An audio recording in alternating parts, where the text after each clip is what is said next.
Teacher Service Commission, Kenya Urban Support Program, IDA credit number 613 KE, State Department for Housing and Urban Development, Government Press Fund, National Intelligence Service Development Fund, the Judiciary, and lastly, National Youth Service Mechanical and Transport Fund. I lay the paper, Honorable Speaker.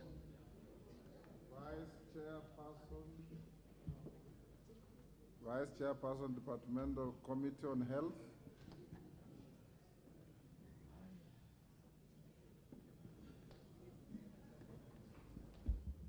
Thank you, Mr. Speaker. Mr. Speaker, I beg to lay the following papers on the table of the House today, Wednesday, 22nd March 2023. Report of the Departmental Committee on Health on its consideration of the other amendment number 2, National Assembly Bill number 42 of 2022. Thank you, Mr. Speaker. Thank you. Next order. Order number 6, notices of motion. Honorable Abraham Kirwa.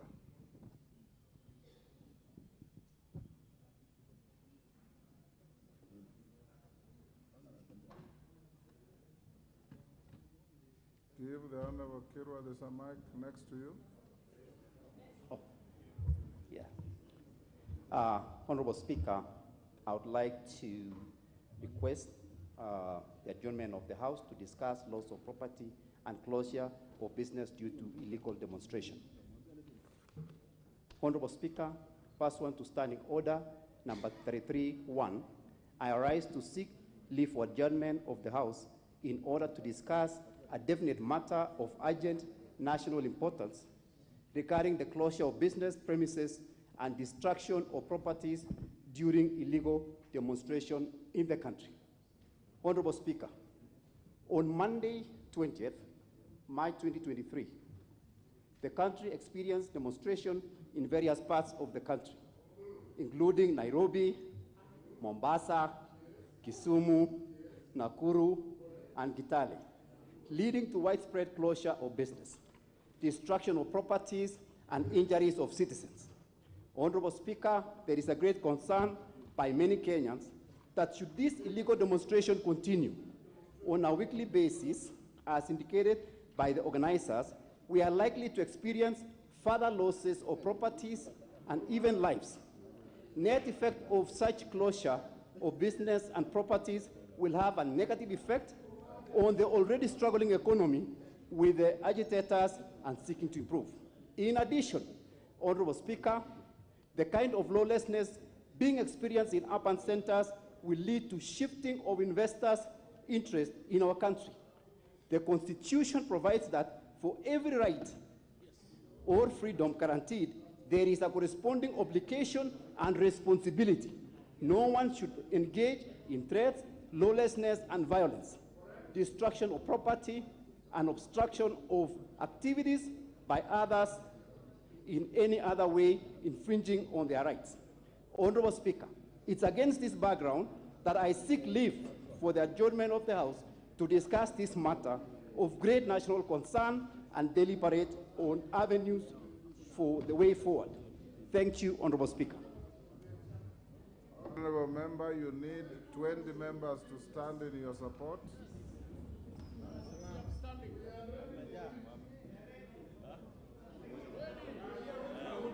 It is overwhelming. It's overwhelming. Order, you may take your seats, honorable members. You may take your seats. Order. Order. Honorable members, will after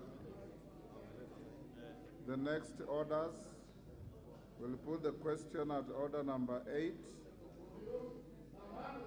then go to order number 9.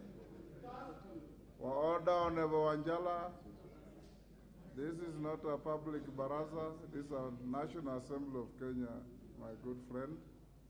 If you want to engage a colleague across the aisle, you go to the bar, give the ordinary salutation, cross over, and talk from there. It's more decent that way.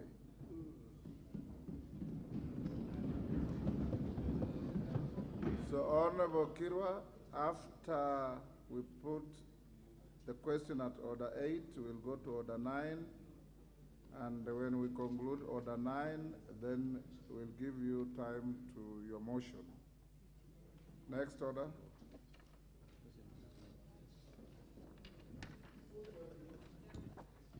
Order number 7, questions and statements. Question number 063, the Honorable Member for Baringo Central. Joshua Kandie, give the Honorable Member the mic. Thank you, Honorable Speaker.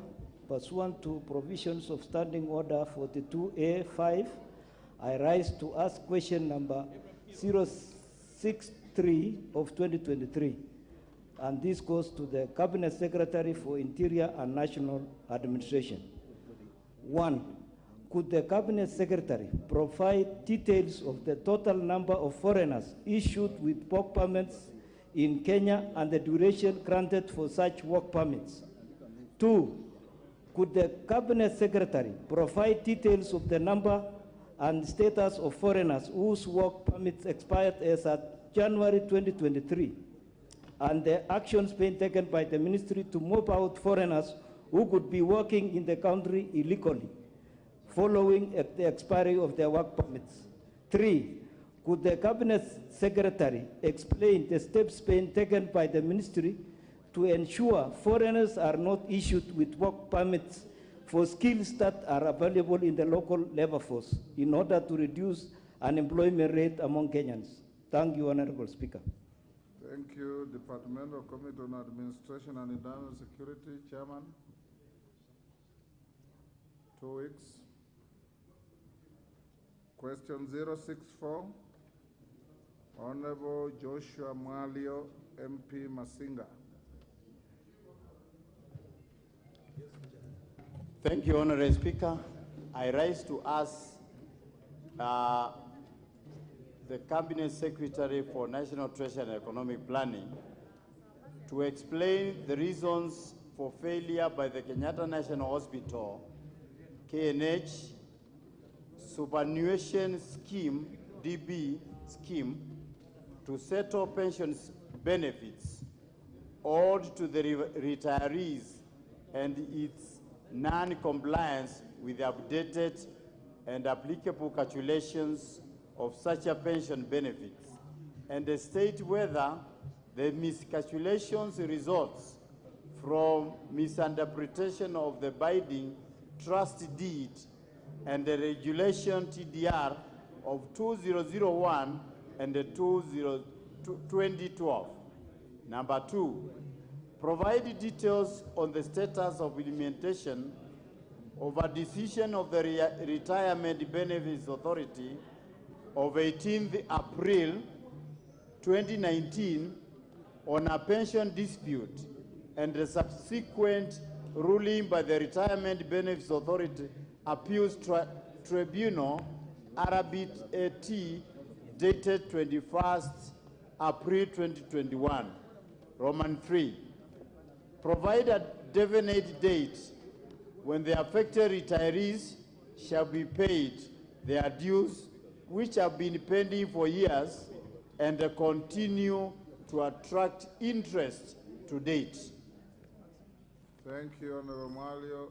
Departmental Committee on Finance and National Planning, Chair. Give them 2 weeks. Question 065, Honorable Member for Central Mendi Moses Kirima.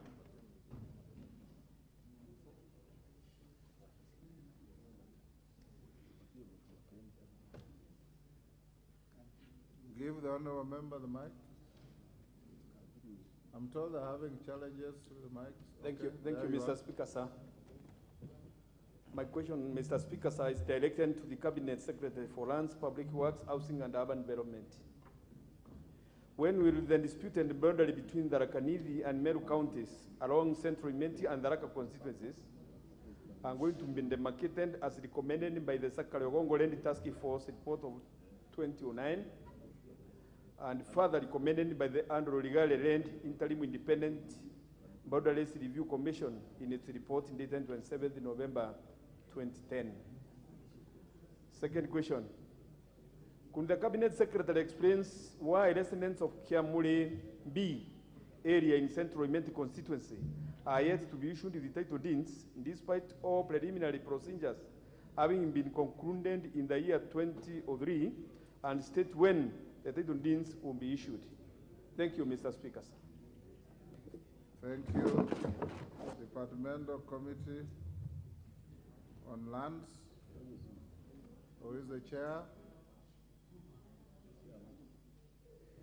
Inform the chair. Johanna Ngeme, is he the chair? Nyamoko, Joash Nyamoko. Is he here? Inform him to bring the answer in 2 weeks.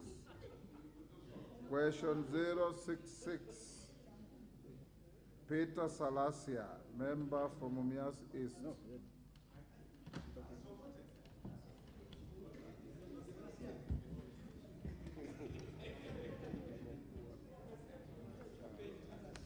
Honorable Salasia, your question. Thank you.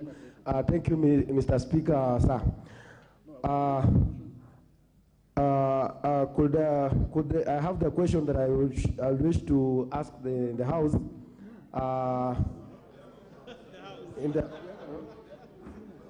To the Cabinet Secretary to respond to this issue, because as you know, as you all are aware, is that everyone is asking when will the price of the fuel get... Honorable Salasia.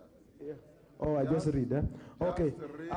Could the Cabinet Secretary, number one, explain the manner in which importation of oil from Aramco Company in Saudi Arabia under the Memorandum of Understanding, MOU, with the National Oil Corporation of Kenya, NOC, will affect the retail pump prices of super and diesel fuels in Kenya?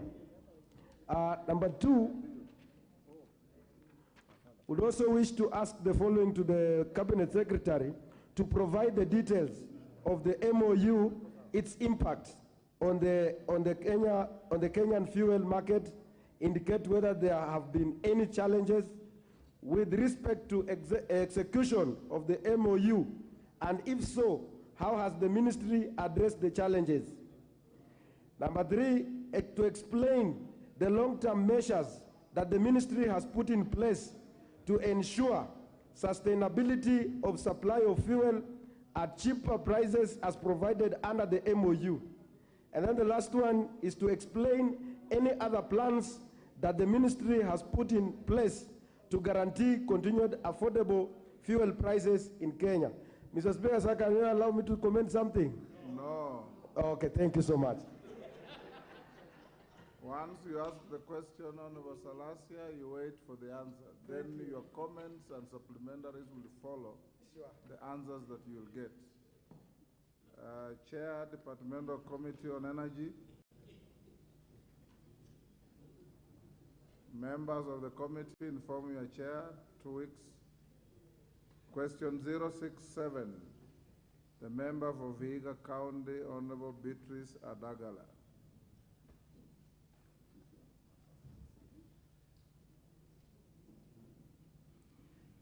Thank you, Mr. Speaker. Sir, I wish to ask question number 067 of 2023. Could the Cabinet Secretary, one, shed light on the alleged irregular appointment of the Talanta Hela Council and its committees, and provide details of the form and extent of public participation and the interviews conducted before appointing members of the council and the committees? Two, explain whether the appointment of the members of the Talanta Hela Council and its committees took into account the constitutional requirement of ethnic and regional balance in public appointments. Three, explain the measures that the ministry and its related agencies have taken to ensure timely and meaningful remittances of royalties that are owed to Kenyan artists in light of recent reports of misappropriations of funds collected by the Kenya Association of Music Producers, KAMP, Performer Rights Society of Kenya, PRISK, and the Music Copyright Society of Kenya, MCSK. Explain the ownership of the Music Publishers Association of Kenya, MPAKE, and the manner in which MPAKE has utilized or distributed the more than Kenya shillings 100 million in royalties that it has so far collected on behalf of musicians. Shed more light on the applicable term of office and employment for the Chief Executive Officer of the Kenya Copyright Board, Kekobo, who has so far been in office more than 7 years. Lastly, explain the status and details of the ICT tender issued by the Kenya Copyright Board, Kekobo, in conjunction with the collective management organizations on 23rd December 2019 for the supply of National Rights Registry. Thank you, Mr. Speaker. Thank you, Honorable Member. Chair, Departmental Committee on Sports and Culture. Yes, Chairman. 2 weeks. Well guided. Question 068. The Honourable Member for Kipkelion East, Honourable Cherorot Kimtai.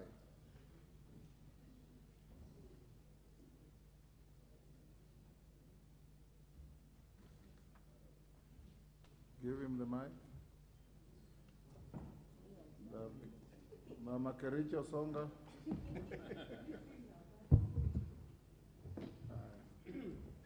Thank you, Mr. Speaker, for giving me this opportunity.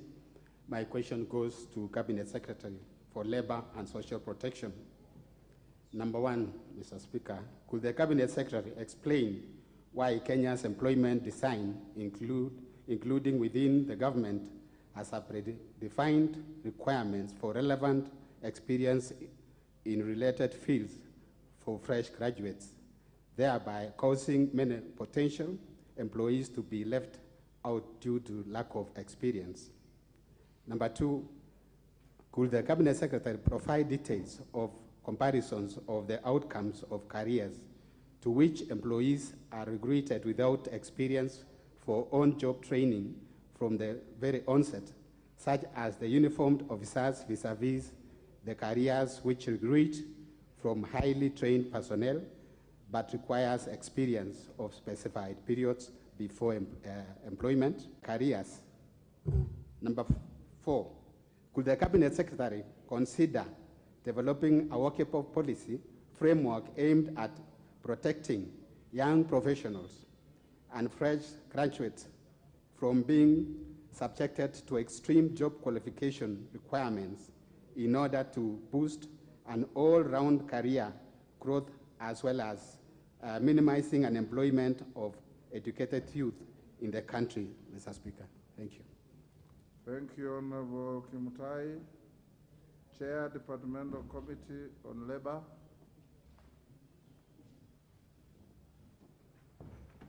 Can members of the committee inform your chair? Thank you. That's the end of the questions. Now, statements. A response to the statement by the Honorable Beatrice Kemei, MP, Kericho County. Chairperson, Committee on Labor, Honorable Karemba. Thank you, Honorable Speaker. After the statement was committed to the committee for consideration, the committee invited the CS for a meeting to receive and consider its submissions. However, the response was deemed inadequate. The committee thereafter resolved to proceed to Kericho County to receive submissions from the county security team, the management of the two companies, that is James Finley and Ekatera Tea Estate, the shop stewards, and in addition, invited the Ministry of Labor and Social Protection to accompany it for the visit.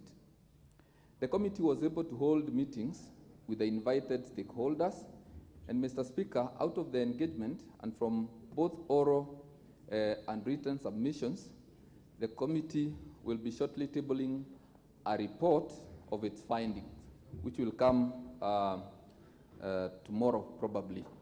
But Mr. Speaker, what the committee found out in Kericho was that there are policies.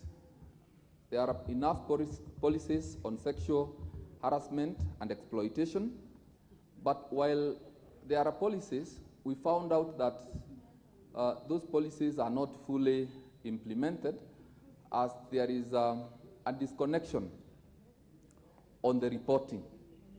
Those at the lower kind of the company are unable to report on the issues to do with sexual harassment, either because of fear or intimidation.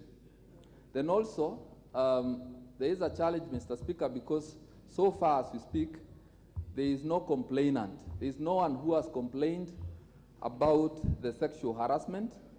So even though there are those that have been adversely mentioned, we do not have a single person who has come out to complain so that the process of prosecution can begin.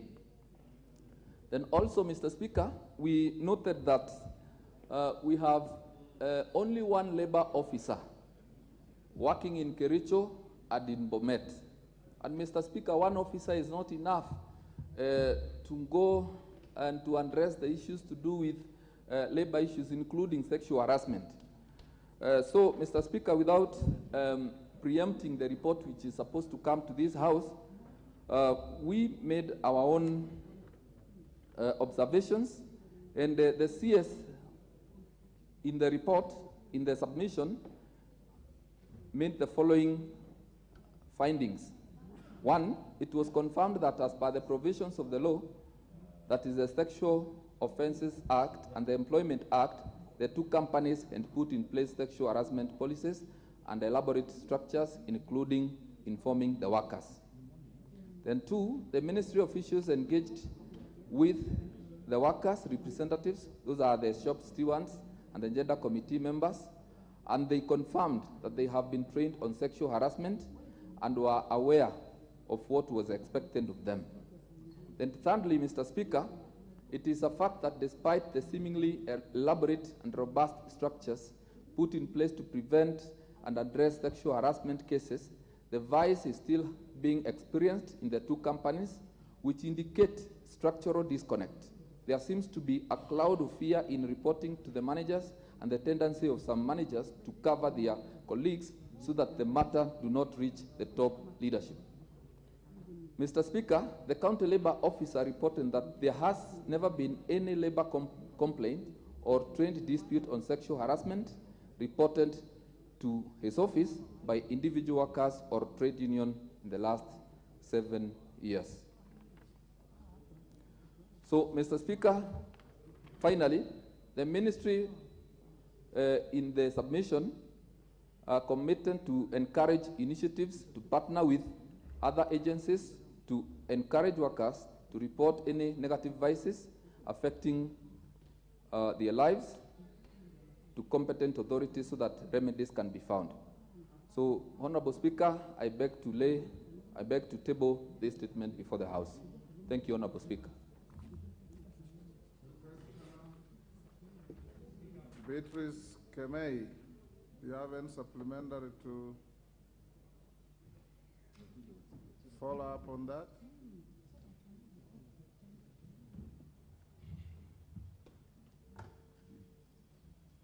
Give Honorable Kemei, there you are, on your left. Okay, thank you, Mr. Speaker. And first, I want to appreciate the Committee of Labor who went to Kericho on fact-finding. And as much as I appreciate, I think the chair was too brief, but I believe what he has stapled will be looked more into. And when the time for, I believe, Mr. Speaker, there will be time maybe to debate on the same. And however, I would say that what the ministry has done is sufficient and satisfactory. But from my experience with the workers, because at least at some point I joined the committee, is the fact that sexual harassment is real. and to some extent has been normalized so that some of these workers may not report the cases to the managers. There's also general perception that the people working in the tea estates or the workers in the tea estates are available for sex, which should not be the case. And many of them may not report because of stigmatization. There is that fear of losing their jobs, and that is why they may not come out to report on the same. So from the shop stewards, Mr. Speaker, there's a dislink between them and the managers, the workers and the managers. There's a very wide gap between the two. And from that finding, it is very difficult for the workers to go and talk to the managers. So that one makes it difficult for them to come out very strongly against this, the sexual harassment. And another thing that I also found out when we met with the workers is that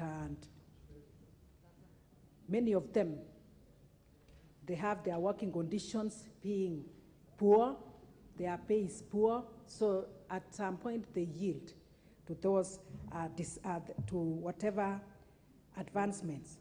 Ms. Kemei, yes, Mr. Speaker. What you should be doing, having listened to the chair of the committee, is areas where you need further clarity. You ask further questions. Thank you. I'm guided. So that he can note to respond either now or at a later date. As it is, you're also making a statement. Okay, thank you. I'm guided, Mr. Speaker. And my other point of concern is what the management has done in line with the issues of this sexual harassment. If it is real in the ground, what have they done so far that will make sure that it comes to an end or it is reduced, Mr. Speaker? And then the issue of the one officer of labor. What is the plan in line with that, with employment of many of them? Because if it is only one covering Kericho and Bomet, then it is very difficult, and they visit once in a year. So that one is difficult. What is the plan in line with that? Employing more of this so that they are able to reach issues of sexual harassment among many, many others. Thank you, Mr. Speaker. Hassan Kamkunji, on the same issue? Yes, and related to, first of all, I wanted to say, Mr. Speaker, that it's a matter of grave concern that the ministry responsible for this matter has not given this issue of sexual harassment, which is now an international topic. It was exposed in the BBC, a big BBC Panorama documentary, in which these cases were spelled out, and it has become a big issue to the two British companies that are involved in this particular issue.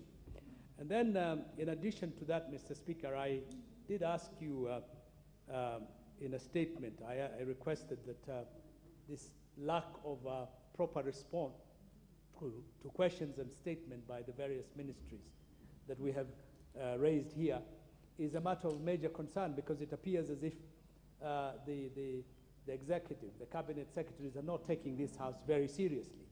For example, since October, I've asked not less than 5 statements, and I haven't received a single answer to them. And some of them are now becoming less topical. At that time, they were much more of urgency.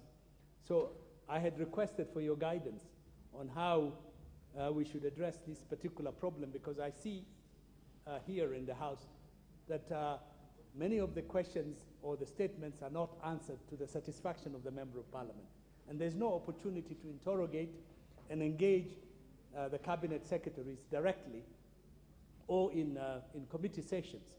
So the point is, why would we ask questions and statements if the other side is not taking it with the seriousness it is required? And therefore asking for your guidance on that and what needs to be done. Thank you, Mr. Speaker.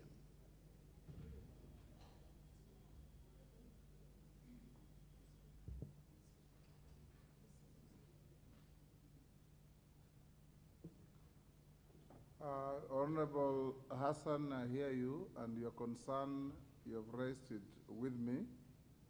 Remember that the amendments to the standing orders for ministers to appear before this House to answer to your questions takes effect from tomorrow.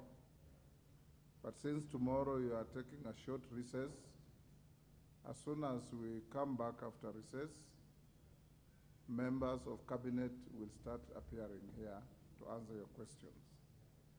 In the amendments to the standing orders and the motion you passed here, you did say that questions that were asked before 23rd will be answered in committees. Now I will direct the clerk to compile all the questions that are pending before committees and furnish the list to my office so that we can give further direction to the chairman of committees, including your 5 questions. Thank you. Yes, Mada Wangari, Gilgil. Thank you, Mr. Speaker. Karemba, you should take the supplementaries. When it's done, I'll give you an opportunity. Thank you, Mr. Speaker, for the opportunity. And I also want to join Honorable Hassan in noting that this issue was not a matter of Kericho. It was a national issue, it was an international issue. And matters sexual assault, Mr. Speaker, are not easy even for the women to report. And that is why you would see no direct complainant, because they fear for their lives, they fear for their families, they even fear losing their jobs, which are very scarce, Mr. Speaker. But my follow-up question, Mr. Speaker, is that we saw in that BBC documentary or expose that some same people who actually were harassing these women were reciting the anti-harassment laws in the companies. So my question would be, and follow-up question would be, what has these 2 companies done at all in terms of implementing their own regulations, in terms of summoning those managers, Mr. Speaker? And more importantly, the trust to our institutions, the DCI, just from that BBC documentary, and we can get even that reporter who is a Kenyan to actually be under oath. Can that serve as a way of starting instituting measures to stem this very rampant issue in that region? Thank you, Mr. Speaker. Karemba.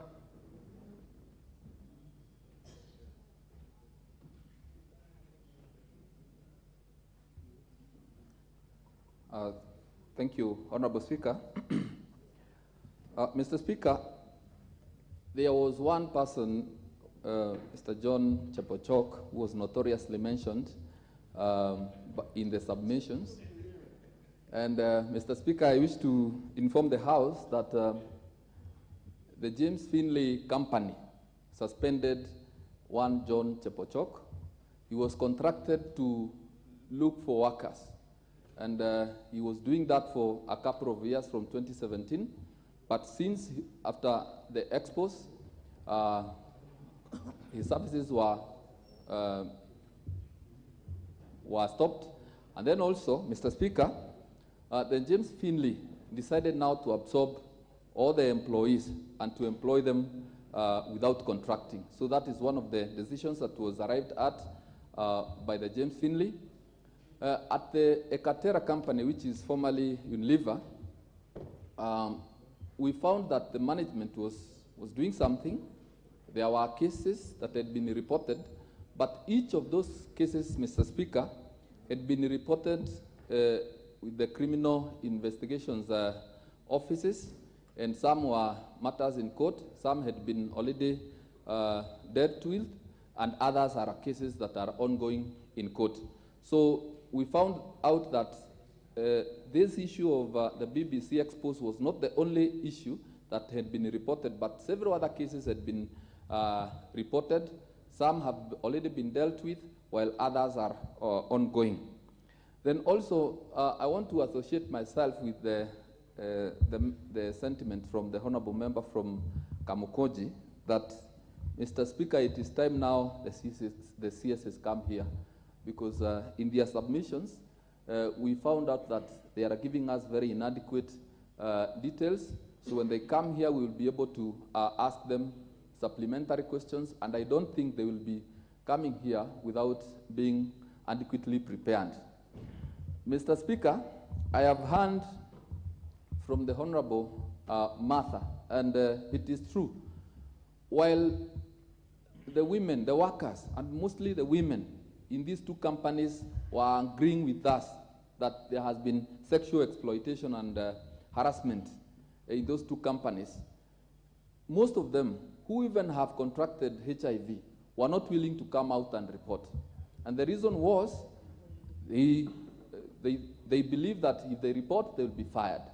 Secondly, stigmatization. No one wants to be seen on TV and in the screens as having been one of the victims. But I also want to agree with the Honorable, because that is also contained in our report, which will be tabled shortly and possibly tomorrow, that investigations through our able DCI officers should begin with the person who did the expose.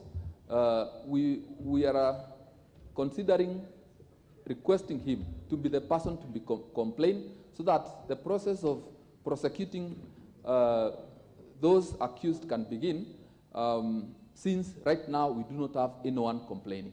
So, Mr. Speaker, thank you. Yes, Colonel Russell. Give the mic to Honorable Russell. Thank you very much, Honorable Speaker. Honorable Speaker, the question that has been raised by the member for Kericho is a gravitas question. It is heavy in that rights of Kenyans is being violated, maybe because they are poor or maybe because they are just low-paid workers. The Honorable Chair and also the member have agreed that there is sexual abuse that is going on. Whether there are witnesses coming forward or not, I think this is an issue that must be investigated. The minister, this question should not be laid aside. When the minister comes, then this should be one of the questions that the minister must answer to this House. Why such violation take place, and yet we hide our heads in the sand just because Finlay is one of the major companies in Kenya dealing with tea, and they pay taxes. I think it's not about taxes. It is about the dignity of Kenyans that we must not look away. Thank you, Honorable Speaker. Yes, Justice Kemei.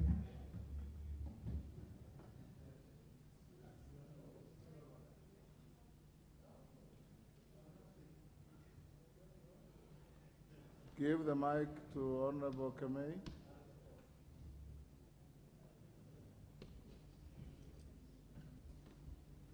You may use the portable mic being brought to you. Thank you, Mr. Speaker, for the opportunity you've given me. I also want to add my voice on sexual exploitation by the multinationals that are based in Kericho. Mr. Speaker, out of desperation, our people go to the tea estates to seek for employment. Mr. Speaker, we do not expect the two companies, and indeed any other investment in Kericho, to exploit our people simply because they've got no means of earning a livelihood at the moment. Ask the chairman a question. Chairman, we would like, Chairman, when you provide the answers, to specifically look at women that have been exploited in Kericho, and particularly those that come from Ainamoi constituencies, Belgut constituency, Bureti, and Sigawetuen constituency. Thank you, Mr. Speaker. Oundo, Karemba, I hope you are recording. Give the mic to Honorable Oundo across the floor, or give him If the mic is not working, give him Thank you, Honorable Speaker. Luckily enough, mine is working. And I want to advise, probably ask my colleague, the chair, to probably, as he asked for supplementary, please add this question. Sexual harassment is not only confined to tea farms. It's not only confined to the agricultural sector. It cuts across the entire workforce where women seek work. What is the ministry doing to sensitize women, whether affected or not, to be courageous enough and report the cases to the labor officers? Because indeed, Honorable Speaker, keeping quiet only damages and entrenches the practice. But if the women can come out boldly and complain and stand up for their right, will eliminate these sexual violence cases. Honorable Speaker, occasionally receive complaints that so-and-so has refused to employ me because I've not accepted to his advances, which is a very demeaning, humiliating exercise. What is the ministry doing to sensitize women, build the capacity to ensure that women speak loudly on the same? Finally, Honorable Speaker, we have women reps in this parliament, 47 of them. Where is their voice? Where is the combined and concerted voice in respect of the rampant case of sexual harassment amongst women workers in this country? Thank you, Honorable Speaker. To be fair to the women, this question was brought by a woman rep of Kericho. So that comment is not entirely fair, Honorable Undo. Elachi, give Karemba, you are recording the interventions. Thank you. And supplementaries.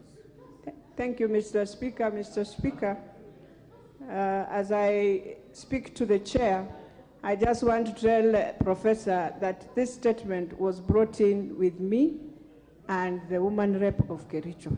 It was women who came to cry in this house. Mr. Speaker, my question to the chair, so that he adds, is one, this is an issue that is already in court in London. We have 2,000 workers of Kericho who have sued this company. We would want to know what the ministry is going to do to support them in their case that is in Scottish, and it's about to start in the month of April. Number two, even as we speak about all these issues, we had women who were affected with HIV/AIDS. We want to know, what is the government going to do to the officers who affected these women? Because even as we speak of rape, you rape and you affect is even more. In fact, Mr. Speaker, it is very unfortunate that we are talking this in Kenya when we have the Sexual Offences Bill, when we have many bills to deal with this matter. And therefore, as much as the companies decided to suspend the officers, indeed the officers, Mr. Speaker, must be taken to court. So I would wish the chairman to just ensure their case is being taken now by government. It is a huge case. Many workers who work in these tea farms are sacked the moment you start having back problems. You are now told to leave work. So we want to know, what are we going to do with the many workers who have left just because they became sick because of work? Thank you, Mr. Speaker. Johanna Ngeno. Karemba, I hope you are noting all those. Yes. Give Johanna Ngeno mic. Thank you, Speaker. I also want to know from the chair what penalties the ministry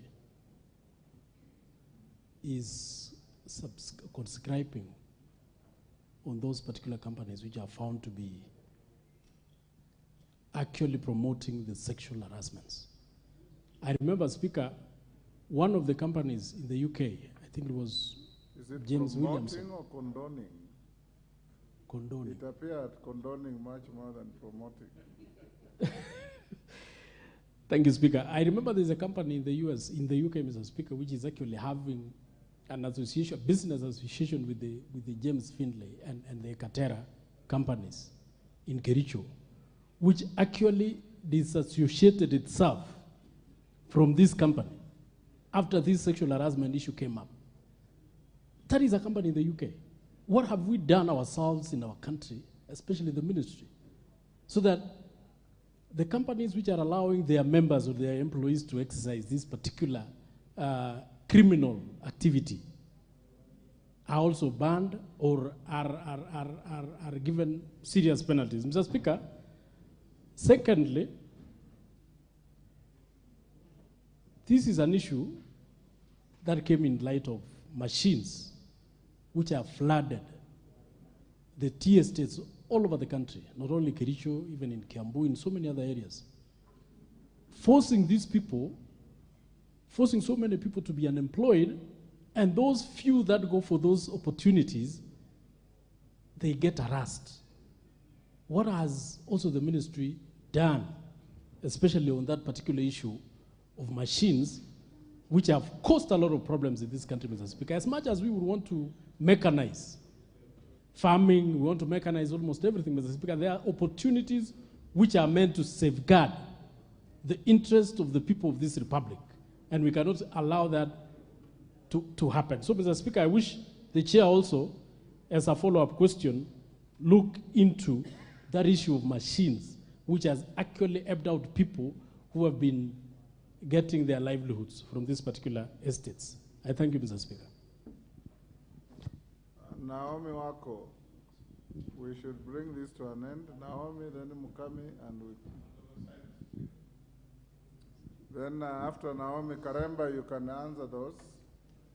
Then I'll give another three, Changamwe, Mukami, and the CTNA. Is there any other member who is there? No, this is Naivasha, Mr. Speaker. No, I know the difference between Naivasha and CTNA. Thank you, Mr. Speaker, sir, for allowing me to add my voice to this very important statement, motion. And I want to take this opportunity to also congratulate Women Rep Kericho for bringing out this matter that has affected very families and affected many women in that industry. Mr. Speaker, sir, we know very well that if the Women Rep did not bring this out, this matter would have been still hidden up to now and even maybe forever. But she has taken a very bold step to bring this matter out and to expose the practice that is there. Mr. Speaker, women have been exploited. Honorable Naomi Wako, this is ask a supplementary to Karemba, the chair. Okay. Now you are debating. Thank you. Bring a motion on sexual harassment and we'll give you time to debate on this. Okay. Thank you. So sexual harassment has been there and many women have been affected.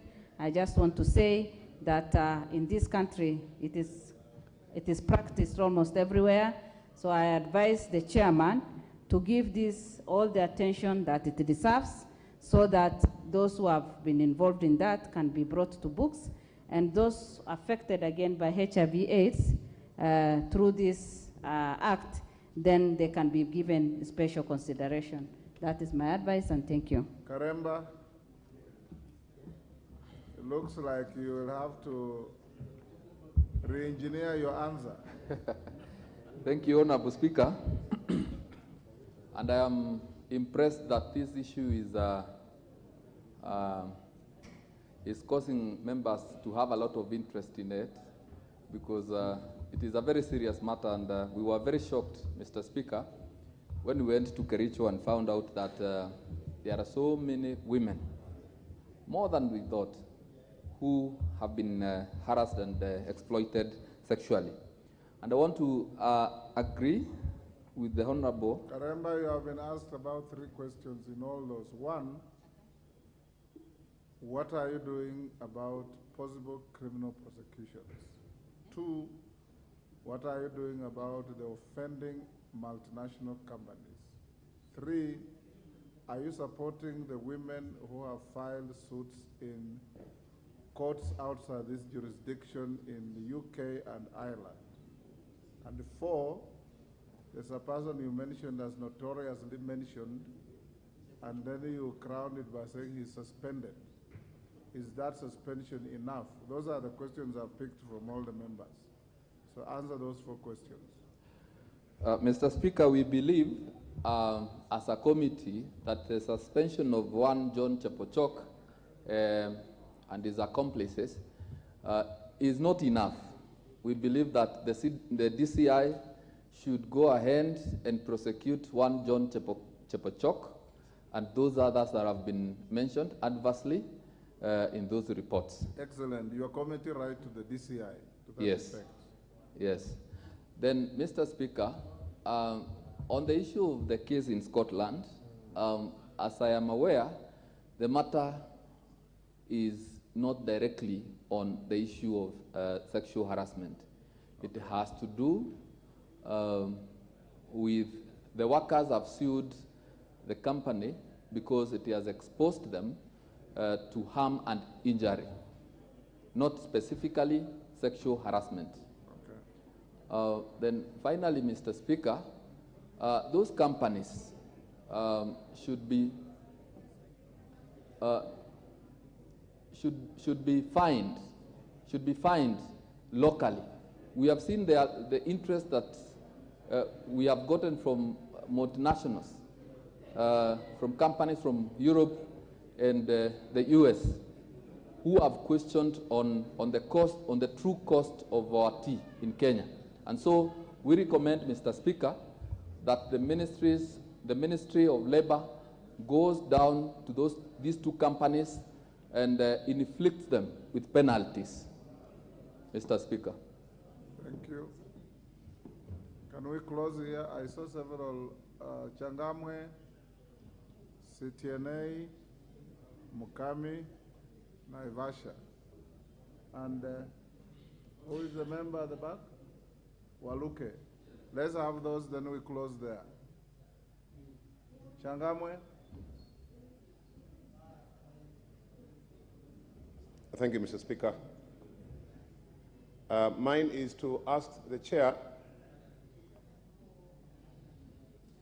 to satisfy us as to what the ministry is going to do, or what is the ministry doing to make the labor officers friendly and, of course, approachable, because all these issues are as a result of labor officers who are not cooperative, who are not workers friendly, and that is why nothing is actually known about this. So what is the ministry doing to make sure the labor officers in the field are friendly and are also approachable and are also helpful as well? Thank you, Mr. Chairman, Mr. Speaker.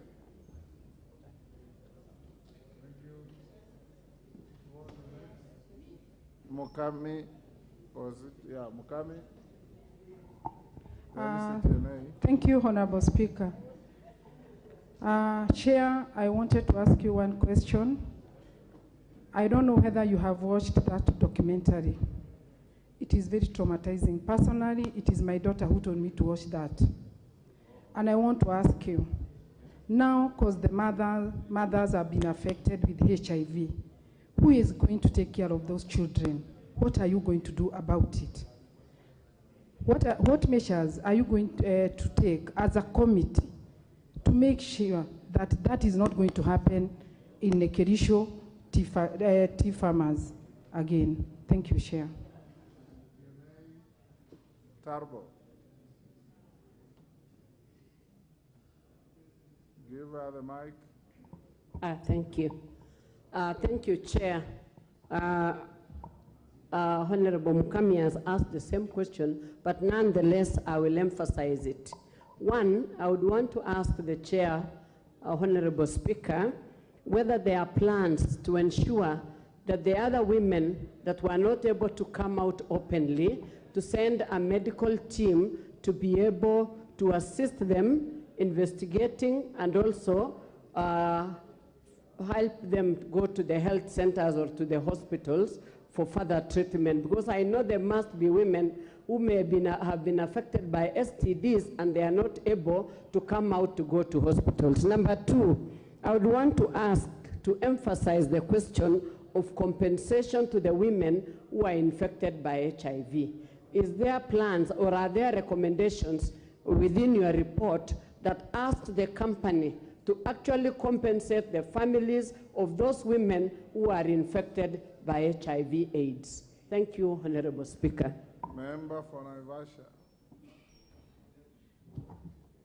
Thank you, Mr. Speaker.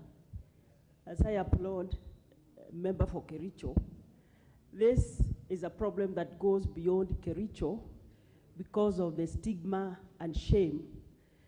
I would like to ask the chair whether as a ministry they would consider that all sexual harassment cases on defilement or whatever can be done in camera so that women come out. Because women never come out. Even at police stations, they are not able to report. There is already a law, Jen, that provides for that. Thank you very much. I start guided. But this has, then they have to do advocacy because women do not know. That's why they don't come out to That's report. where Awundo comes in.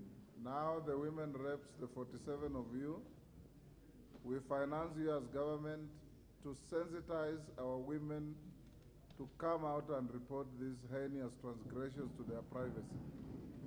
Please do your work and ensure that you hold public clinics, you hire lawyers, and you ensure that the justice wheel turns quickly against offenders.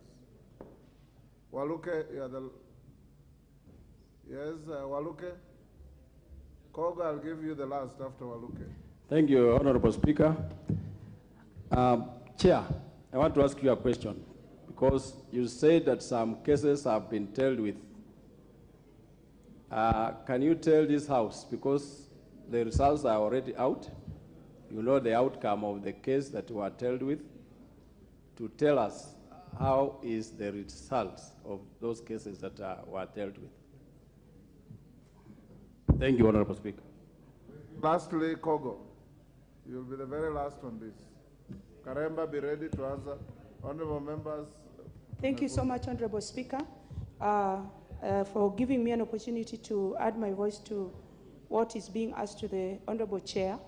Honorable Chair, it would be important also for you to bring to the attention of the House what else is being done to other aspects of sexual harassment at work. We have had cases of sex for fish, which was earlier talked about at the plenary.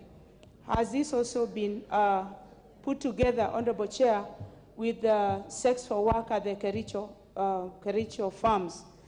And I can hear emphasis being put, Honorable Speaker, on the need for women representatives to be part of the sensitization program. A matter of sex is a matter of concern for everyone. And other than the women representatives, we have women members of parliament who represent single constituencies. So it cannot be overemphasized as if we were not in a position to do the same. So when this is done, let all the leadership, in any case, the harassment is done by the men. So let the men also be more involved in it, Honorable Speaker, so that we collectively put our voice to it as leaders. I thank you. Chairman. Thank you, Honorable Speaker. And Mr. Speaker, I wish to state that the issue of sex for fish has not been brought to our attention, and we would gladly wish that if there is such an issue, let it be brought before our committee, and we will expedite on it. Then on the issue of the supplementary questions, Mr. Speaker, this committee, I commit on behalf of the committee that we will forward the questions to the ministry for further information and submissions. But, Mr. Speaker, I need to mention that the labor officers are not unfriendly. They are friendly, but they are inadequate.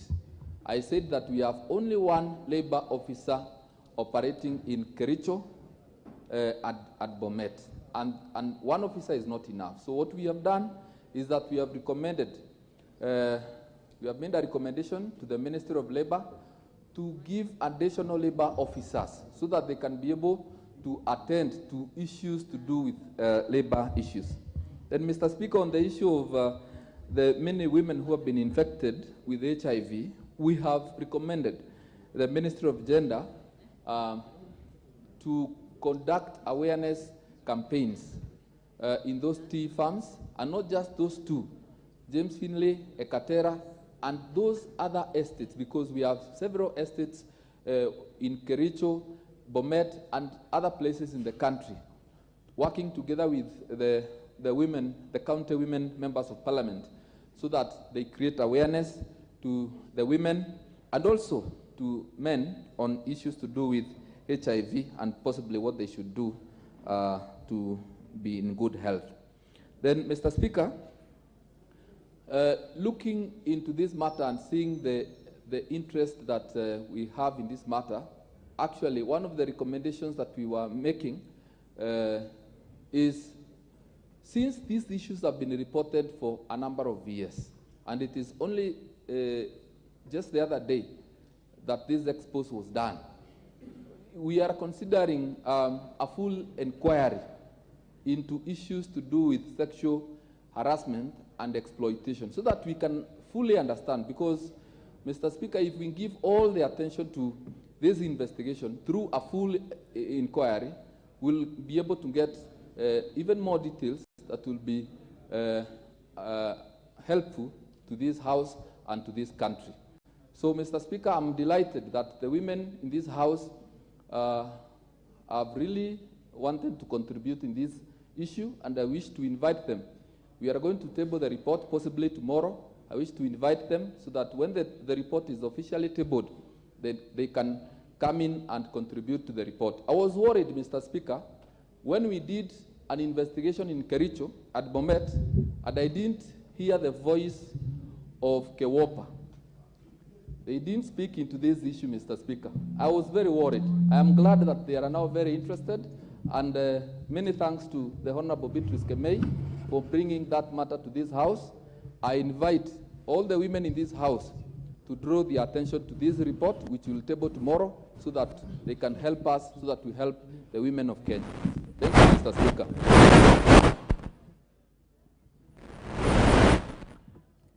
Thank you, Honorable Karemba. Honorable members, I wish to acknowledge the presence in the Speaker's gallery of students from Tangaza University College, Lang'ata in Nairobi. On your behalf and on my own behalf, I wish to welcome them to the House of Parliament. That's the end of questions and statements. Next order.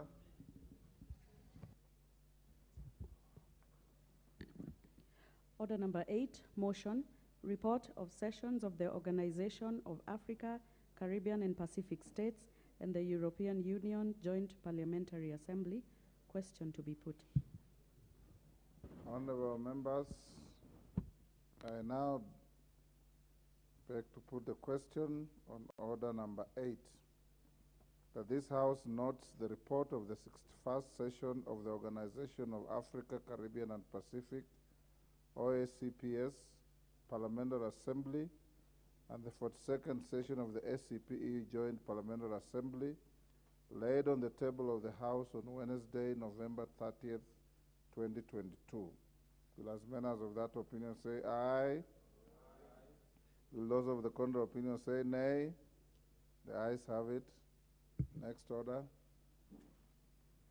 Order number 9, motion, report of the proceedings of the first ordinary session of the 6th Pan-African Parliament.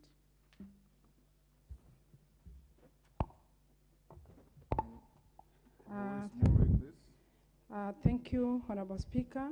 Honorable Speaker. Honorable Mukami, before you move the motion like I directed, you'll move your motion. It will be debated depending on which comes first. If it is concluded before 5:30, then we will go straight to the motion of the member for Mosop. If you will still be debating by 5:30, we'll truncate the debate and go to the motion of the member for Mosop, and your motion will be stayed to continue tomorrow afternoon. You may proceed to move your motion. Thank you, Honorable Speaker. Honorable Speaker, I beg to move the motion, report of the proceedings of the first ordinary session of the 6th Pan-African Parliament.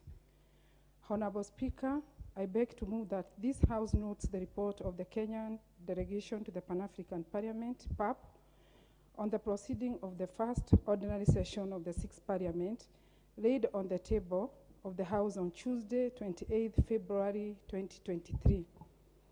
Honorable Speaker, the first ordinary session of the 6th Parliament of the Pan-African Parliament took place on 23rd October 2023 to 12th November 2022 at the Galafa Convention Center, Midrad, South Africa. The session was held up under the African Union theme of the year, Building the Resilience, Nutrition on African Continent, Accelerate the Human Capital, Social and Economical Development. The Kenya delegation to this meeting comprised of the following: Senator Danson Mugatana, leader of the delegation, Senator Professor Margaret Kamal, myself, Joseph Karasinga Majibo, and Hon Esther Mudhoni Pasaris. Honorable Speaker, the session was graced by the following dignitaries: Hon Leonard Ramola, Minister for Justice and Correction Services, who represented the President of the Republic of South Africa. Retired Honorable Dr. Sidia Mohamed, Tunis Speaker of the Economic Community of the West Africa States. Retired Honorable Fatou Lahi, Speaker of Palestine National Council. And retired Hon Baroness Patricia Scottrad, Secretary General of the Commonwealth. During the session, the PAP undertook swearing in of new members.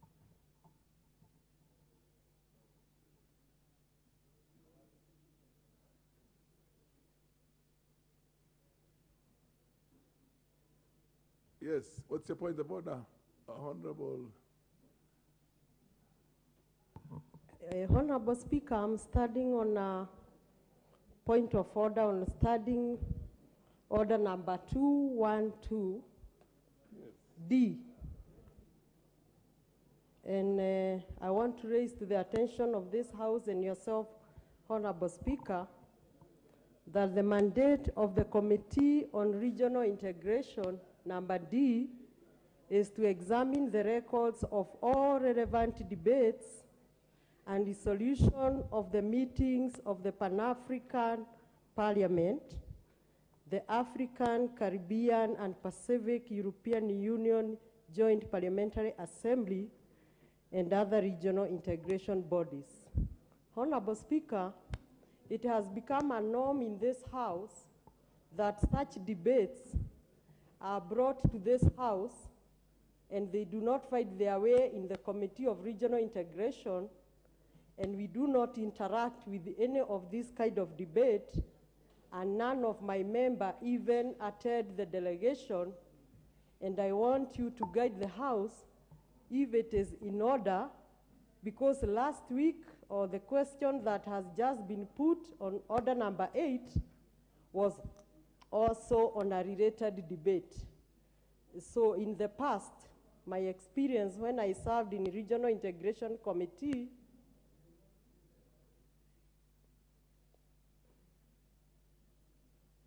Honorable Speaker, in 11th Parliament, when I served in Regional Integration Committee, these debates and these kind of records always came to our committee. We debated, and so members were able to debate fruity-free here in the House. Thank you, Honorable Speaker. Ordinarily, the rules are that we have to abide strictly with the standing orders of the House. It is within the same standing orders of the House also that when a member moves a motion, regularly or irregularly, you wait until it is moved and then seconded and then rise on a point of order to contest.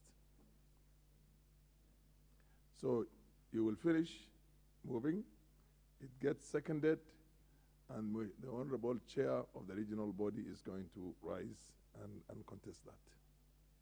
Thank you. Thank you, Honorable Speaker.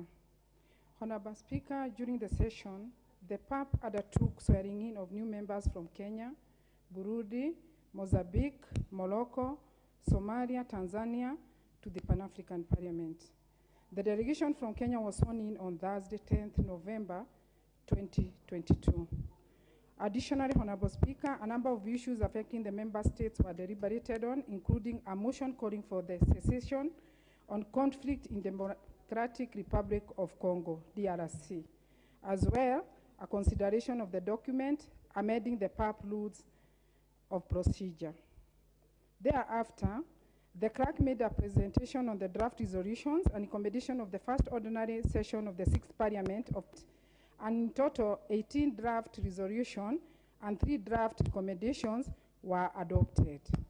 Presented a performance review report that assessed the tangible achievement, assessed the performance, and identified the strengths and weaknesses of the institution.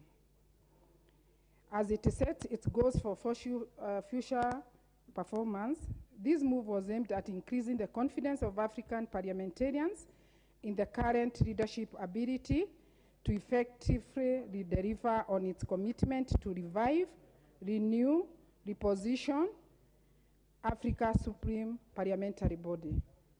He underscored the need for Africa legislature to demonstrate the results of work that PAP was doing in order for them to win the support of African citizens.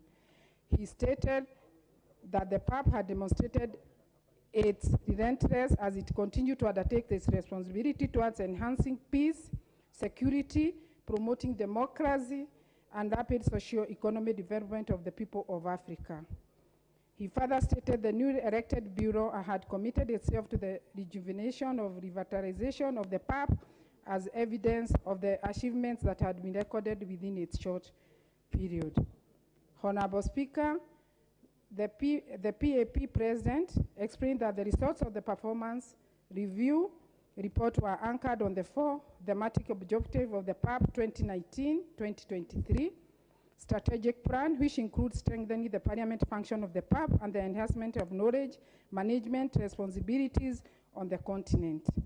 The report highlighted the following key initiatives and results: the entrenchment of the principle of rotation in election of the Bureau and Bureaus of the 6th Parliament of the PAP, hosting of the first meeting of the permanent studying committees, the strategic reorientation workshop for members of Parliament, the development of model laws, participation in the 41st ordinary session of the Executive Council and the 4th mid-coordination meeting of African Union and regional economic communities, hosting of the 11th conference of the speakers of regional and national parliament in Africa, hosting the 4th meeting of Secretaries General of Africa Parliament. Hon. Sharabula stated that this initiative had yielded significant positive results for continent body and ensuring debate. The legislator's robust submission centered on ratification of the Malabo Protocol, budgetary constraints faced by Parliament, and the urgent need for parliamentarians to discuss issues aimed at improving the livelihoods of African citizens. In conclusion, Honorable Speaker, the Pan-African Parliament adopted the following resolution on 4th November 2022. A draft resolution congratulating the Federal Republic of Ethiopia and Tigray People Liberation Front on the signing of peace agreement. Resolution on solidarity, support to the government and the people of Republic of Mozambique. Resolution of Pan-African Parliament support to the East African Crude Oil pipeline project. Resolution calling for the immediate lifting of unilateral economic sanctions imposed on Zimbabwe government by the United States, United Kingdom, and the European Union. Resolution for ratification and implementation of additional protocol to the African Charter on Human People's Rights on the Rights of Women in Maputo Protocol.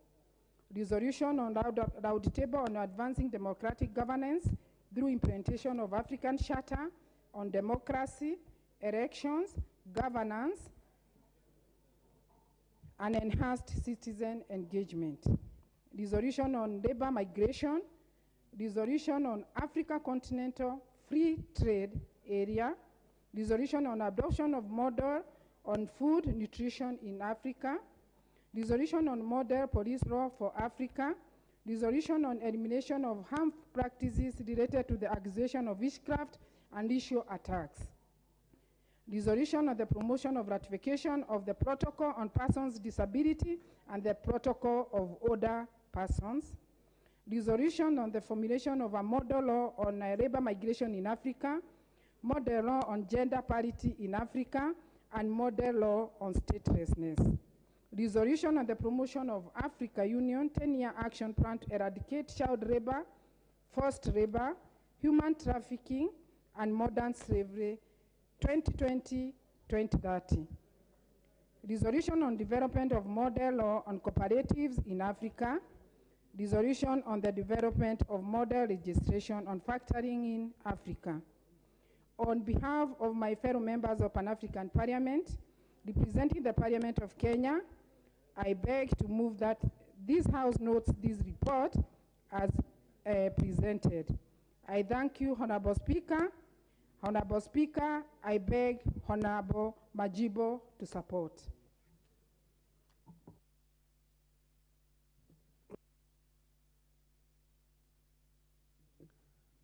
Who is seconding? Okay, proceed and second. Thank you, Mr. Speaker. I rise to second this motion. And I rise to second this motion, Mr. Speaker, based on the importance and duties of this Pan-African Parliament in the African Economic Community as so dedicated and adopted, Mr. Speaker, having brought forward to the rules and regulations of the procedure on how to make that treaty, Mr. Speaker, that established the AEC to the Pan-African Parliament and the rules of the procedure, Mr. Speaker. Mr. Speaker, also, I want also to come out clear that this Pan-African Parliament and its establishment, Mr. Speaker, it's actually to tackle the essential challenges that affect Africa. Essential challenges affecting Africa, Mr. Speaker, range from the diverse languages we get in Africa from the diverse colonialists that took Africa its interest, Mr. Speaker. You realize, Mr. Speaker, that Africa being one color, but we have different languages. Pan-African Parliament is aimed at looking at how to unite with the diverse kind of languages we have and make Africa as one. Mr. Speaker, also this Pan-African Parliament has also what it does to widen and deepen the integration of African states.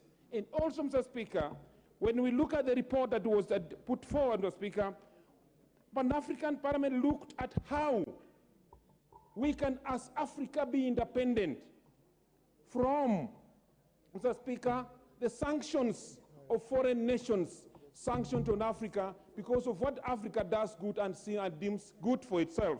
Mr. Speaker, therefore, Mr. Speaker, without taking much time, since I'm just coming up to second this motion, I had come to this level, Mr. Speaker, because PAP, as an institution, brought out the domestication of the international law, African domestication of the international law on how to put forward the labor movement and how we must be treated outside than here.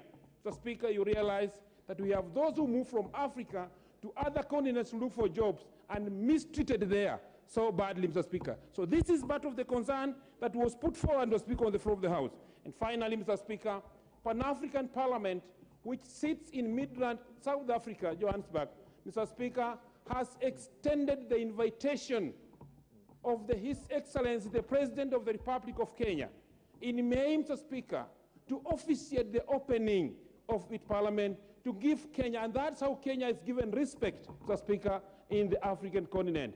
It's taken as one of the biggest economy in Africa, and we feel proud of it. Finally, Mr. Speaker, Kenya was respected for presenting 3 women and 2 men, Mr. Speaker. It was given the respect in Africa for checking gender, taking women very serious. That's giving out the fact that we are given, and that's why we are respected from Mr. Speaker. Therefore, Mr. Speaker, without much ado, I come here, Mr. Speaker, and second this motion. Thank you, Mr. Speaker.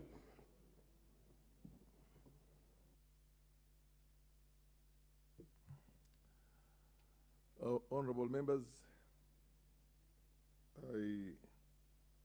before I propose the question, I would want to hear the Honorable Wenjuku Moria, the chair of the Select Committee on Regional Integration.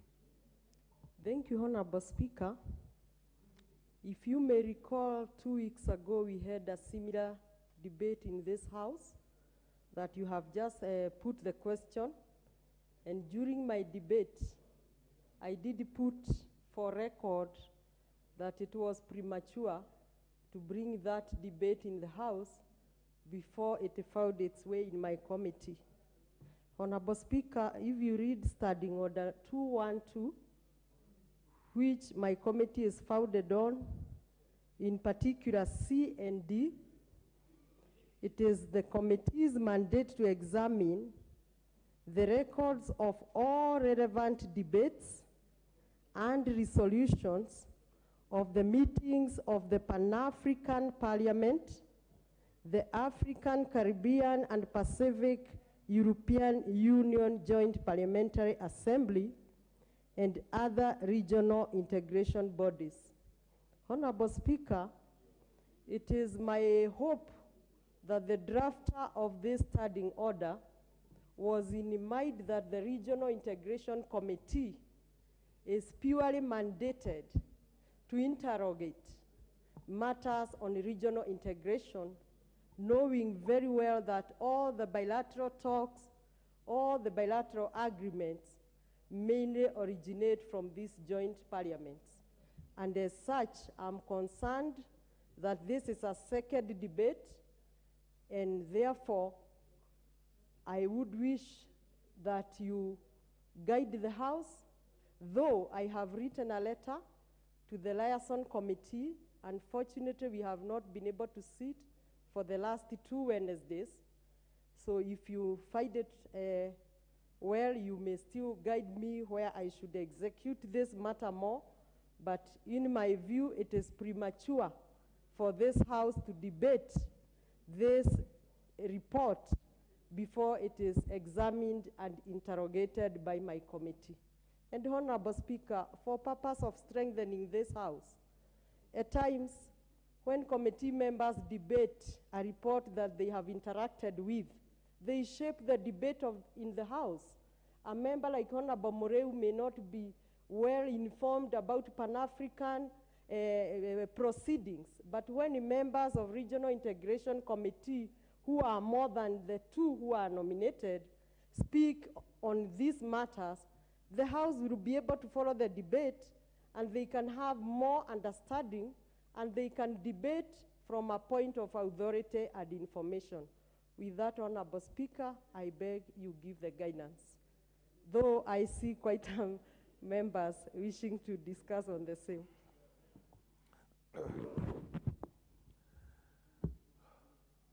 Honorable members,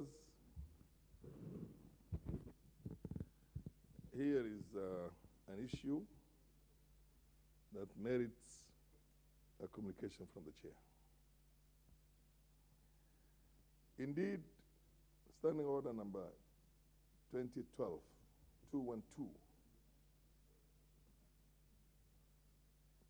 sub-article 2D,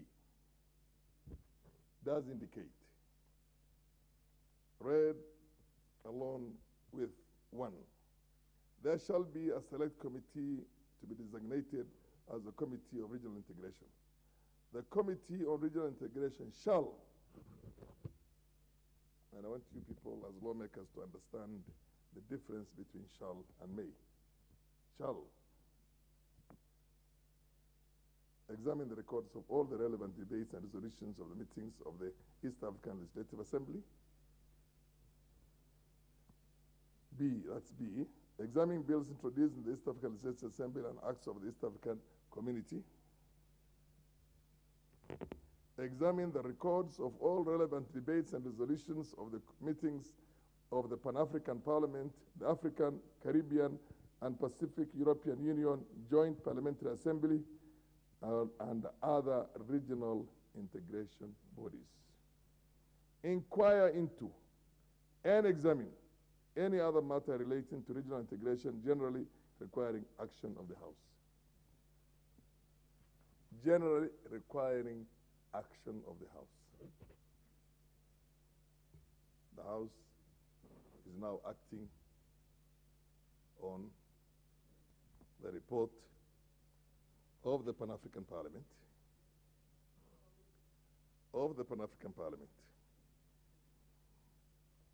It is my considered opinion that these reports are supposed to be examined by that relevant committee on integration before it's brought to the floor of the House.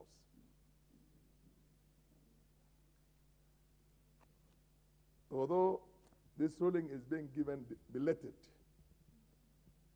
and this is a matter, in my opinion, the Honorable Wanjiku Muhia and her committee should have raised on the floor of the House for the chair to give a ruling on. And in the process, we have created almost a quasi-tradition of debating these things before they come to your committee, including the one which was tabled, debated, and even the question was put and passed.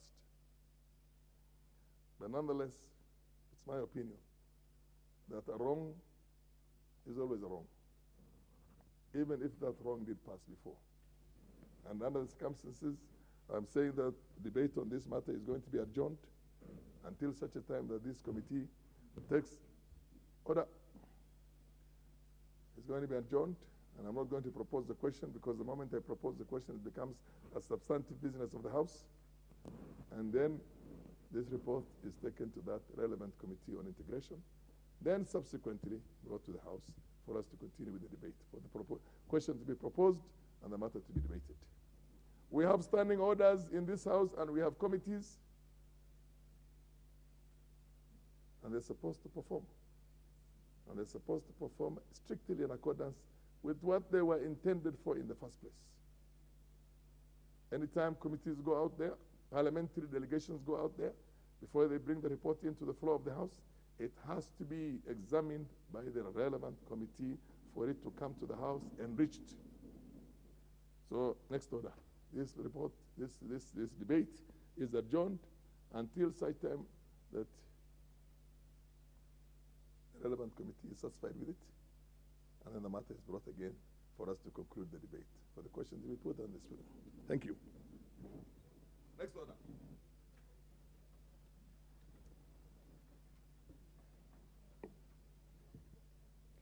Order number 10. Yes, what's your point of... Honorable Millie Odhiambo, MP. I don't know whether it's Rusinga or Mbita. Suba now. Suba, oh my God. Thank you, Mr. You've Speaker. changed the name again, yeah. Thank you, Mr. Speaker, and thank you for the guidance and clarity that you have given. Indeed, I was a member of the Pan-African Parliament, and the direction you've given is correct. What I'm wondering is, given that it's already been moved and seconded, if the committee is going to examine it, at what point is it coming back? Is it a continuation, or the committee will bring it afresh? Because even in the past, it's actually the committee that moves the motion, not the members. The members contribute. So maybe you can give guidance that when it comes back again, at what point is it coming back? Is it being moved afresh? Thank you. The Honorable Opio Wandai, Minority Leader.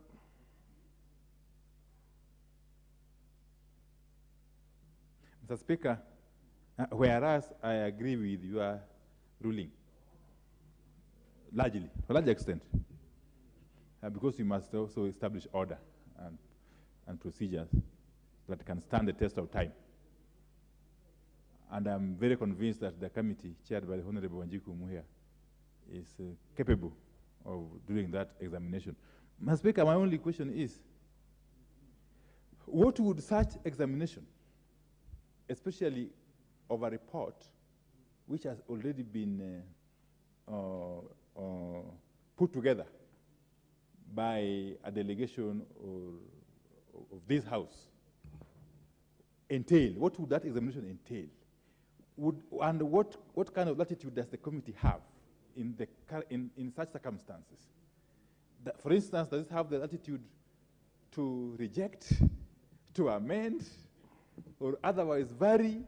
What does the examination really? Debate it within themselves, and only then shall it become a substantive part of this, or rather business of this House, for the House to debate from an informed position when the committee created for that purpose has put in its own inputs into it. That, I understand, I think, is the object of putting this into our standing orders. And it's very clear. It says the committee will enhance the role of the involvement of the House. Enhance the role of the involvement of the House. It is not left entirely to the delegations that went out there. And I want to agree pretty much with what Millie has said. In the intensification and the development of the integration process, this committee has that among other objects. So the examination is there, the inquiry is there, the enhancement is there. This committee has been given that role to look into these reports before they come into the floor of the House, for it to become a substantive part of this, and for them also to, in addition to it, contribute. Milo Odhiambo says that during her time, that actually the committee used to move this. I stand to be guided on that, because when I was here last time, which is 10 years ago, this was not the standing orders that we're using. We're using different standing orders. But it's my opinion in this case, both from a legal standpoint, from a practice also, that the committee is not supposed to do all the examinations, the inquiry, and the enhancement of the rest of it, of the report, just for nothing, for the heck of it. That committee must play its role in this House. And I direct, order, honorable members, order. I direct that this report be taken to the committee on regional integration, and this substantive, this motion, this business again, to be brought back. All that we're going to do is we're going to propose the question. The report does not become a substantive business of the House before it's proposed by the chair. Only then is when it's going to become a substantive business of the House. And once it's proposed, then of course everybody can weigh in. I thought we were putting this to rest, but Rosa Buyo, I'll give you the last question. The last, what do you call, point of order. Thank you, Mr. Speaker. Mr. Speaker, I just want to support your ruling, because two wrongs do not make a right. And standing orders were made for Parliament and by Parliament to ensure that our proceedings are in line with what we want to do. Mr. Speaker, I think that the fact that the chair of regional integration committee has brought it out, and has brought it out in good time, I think your ruling is apt. And if we are to ensure that Parliament sticks to its rules, it is the right ruling, and we must not be scared to go back to it. Thank you, Mr. Speaker. Order, honorable members, the chair had said next order. So there was a little bit of a leeway that was given because of the fact of the matter. Wakili Muriu, what exactly is your point of order? I hope it's not on what the chair has already ruled on. Mr. Speaker, sir. And let's also not use this as an intellectual, exercise. Mine was to give your hand a better glove. Yes. On your ruling. bearing by the fact that understanding Order 212D, it's clear. And as my colleague has said, Mheshimiwa Mboyo has said, making two wrongs does not make one right. And therefore, this is a house of rules, is a house of procedure, and I think the writers and the drafters of the standing orders are very clear that for a matter to become substantive before this house, the chair of that committee must own it and bring before this committee. So at least again, there is a wider consensus, a wider understanding of those matters. So, Mr. Speaker, sir, I just want to give you... Speaker, was that on the conclusion, or rather, the moment we conclude this debate, which we have concluded already, concluded in the sense that we have deferred it until such time that it conforms with our rules, that we are going to go straight to a motion of adjournment by the Member of Parliament for Mosop. So now we're going to go on that motion of adjournment. I'll call upon the MP for Mosop to move that motion of adjournment. Thank you.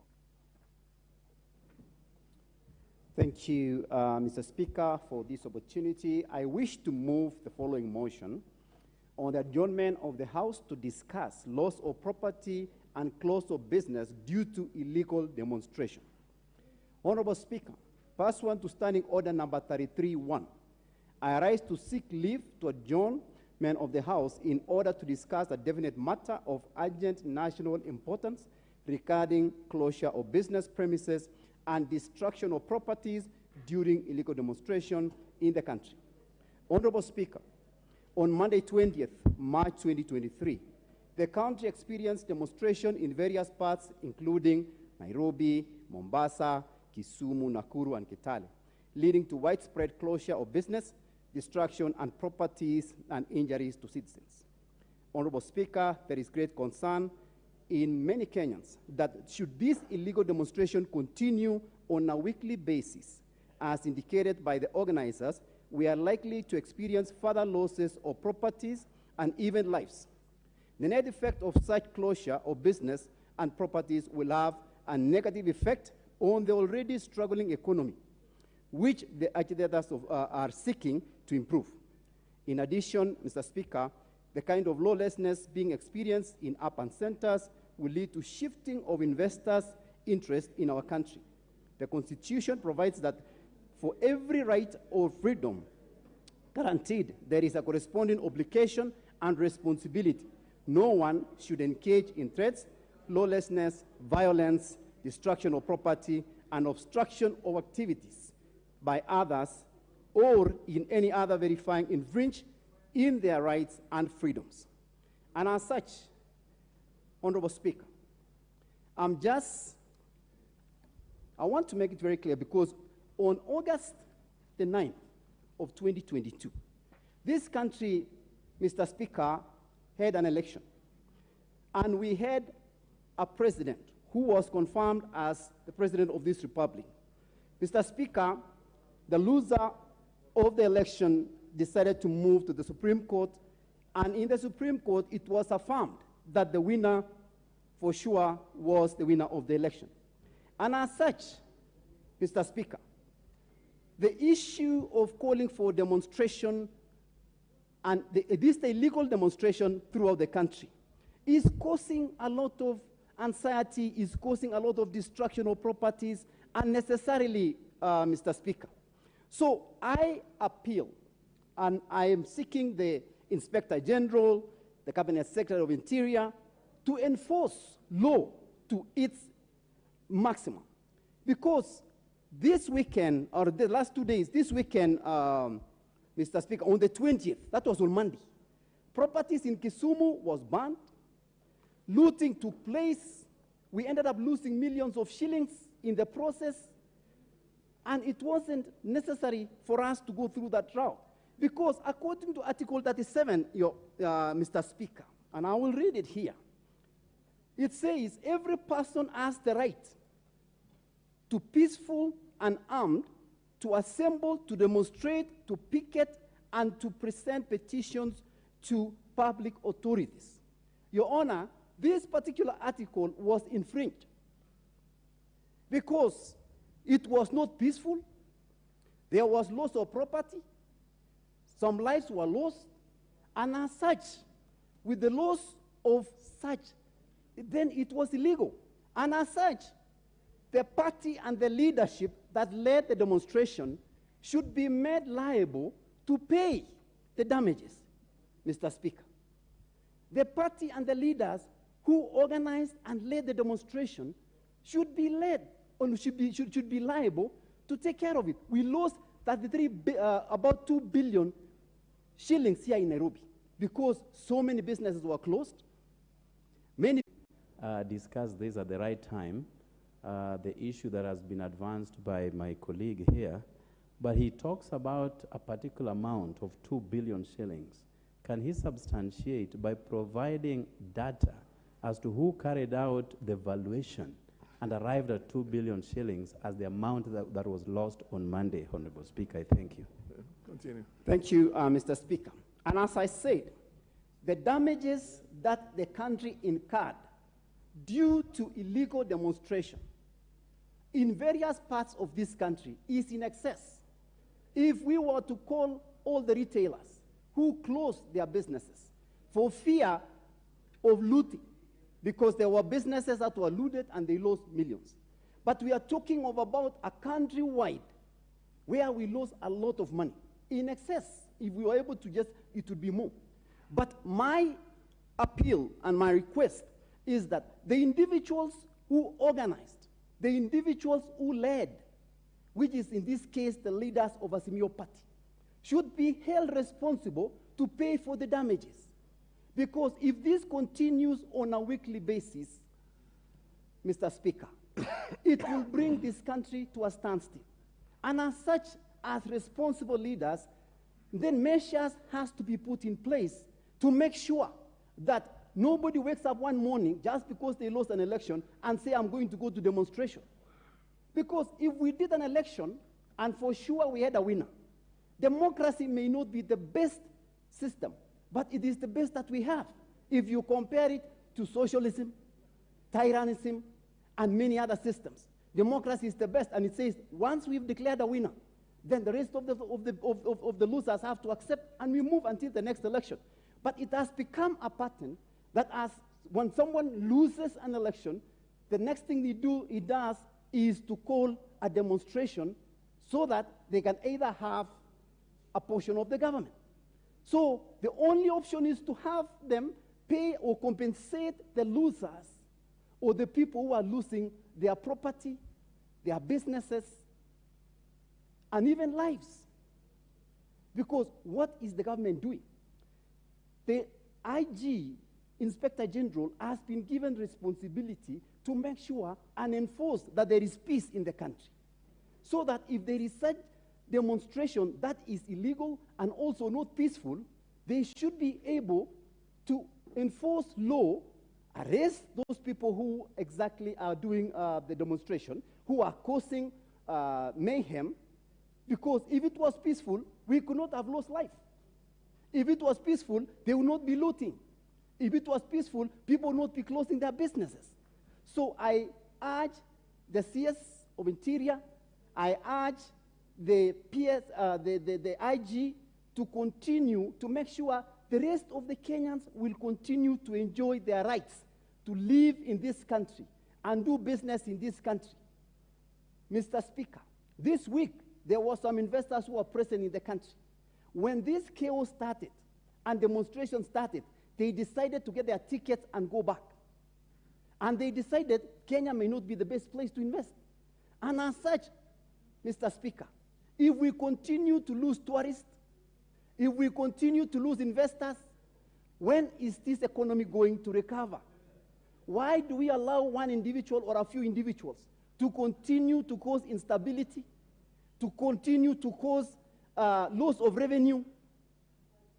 And we know the claims that they are saying that we want the servers to be open. The servers are there.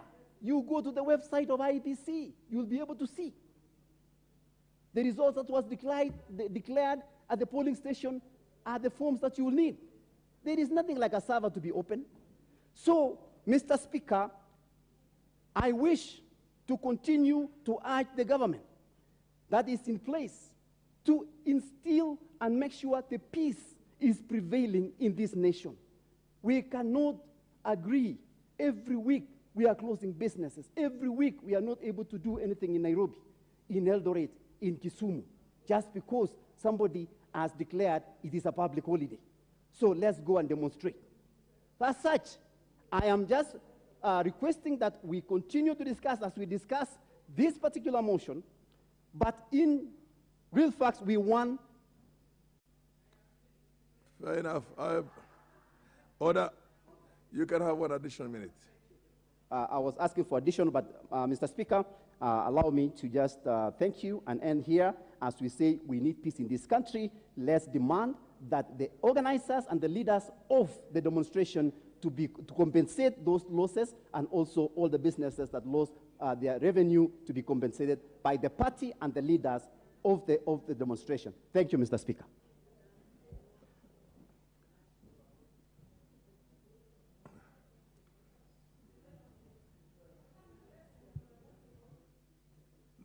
The Honorable, each one of you, I think, will have 5 minutes. The mover had 10 minutes, am I right? Yeah, he had 10 minutes. The MP for Sotik, Francis Sigay.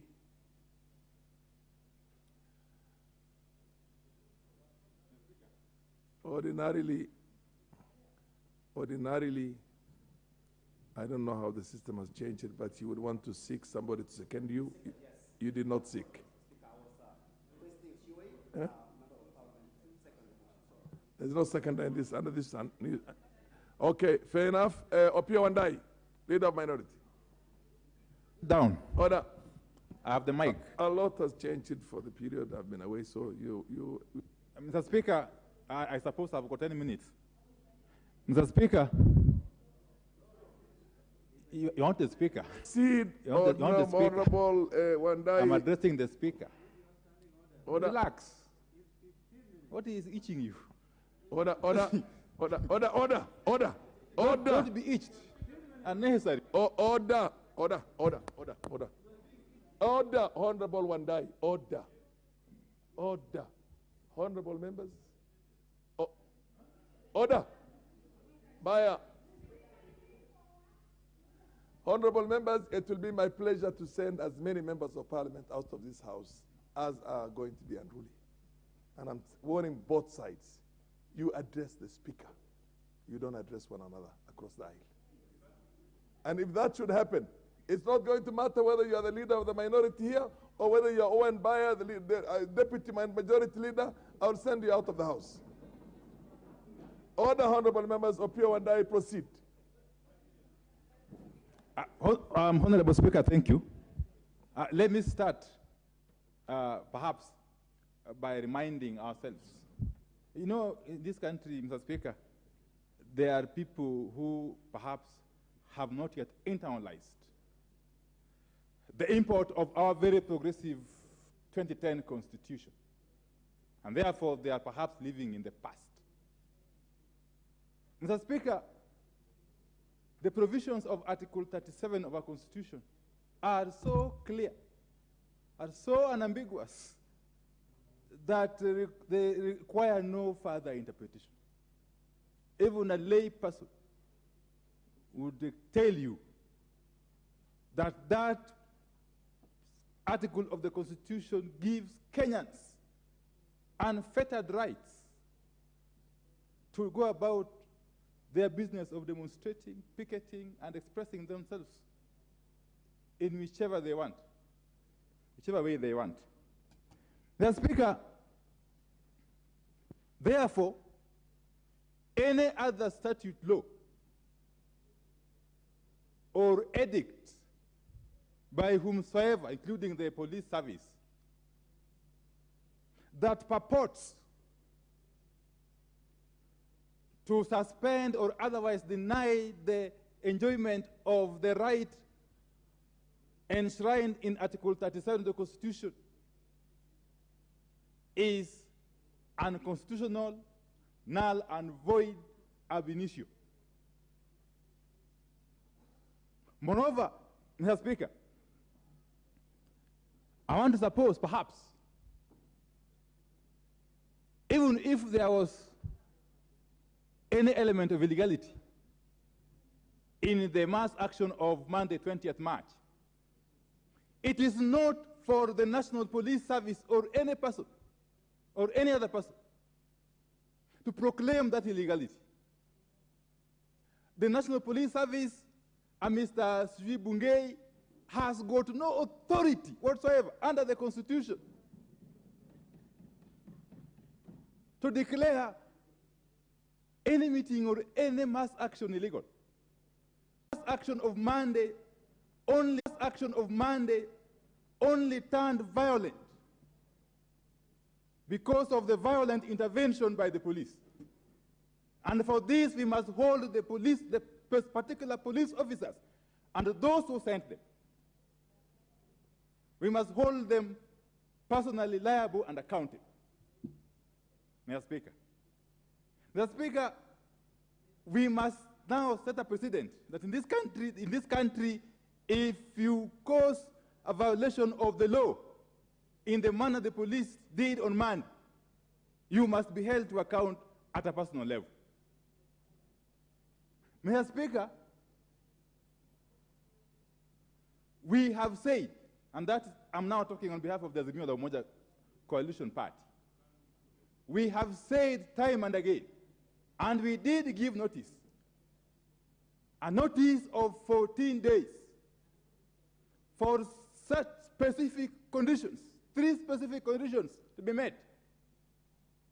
At the expiry of that notice, there was no response. And therefore, we commenced the mass action. Mr. Speaker, one of the conditions, Mr. Speaker, those conditions are: 1,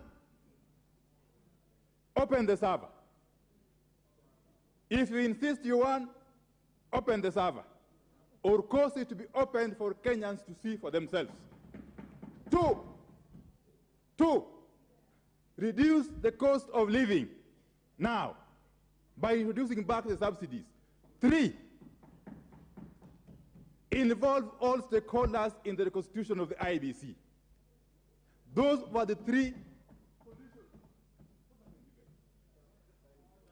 Order, honorable members. Honorable Opio Wandai. Whereas I would be glad to allow ranking members of the House additional time. Order, honorable Opio Wandai. Order, whereas I would be glad to do it. Could you take your seat? In this matter, order. In this matter, it says adjournment on definite matter of urgent national importance. 33.4. No member speaking on a matter under this standing order shall speak for more than 5 minutes without the leave of the House, except that the mover may speak for 10 minutes. It doesn't matter whether you're going to be the majority leader or the minority leader or a ranking member. Order. It's order, honorable. Order, honorable. Order.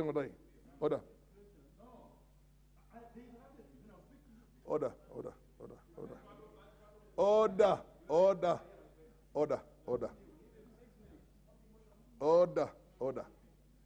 Honorable members, my hands are tied because it says no member.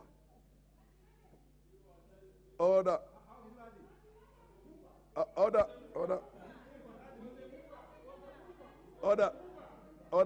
Honorable members. Order. I admit it was a mistake. Order. Order.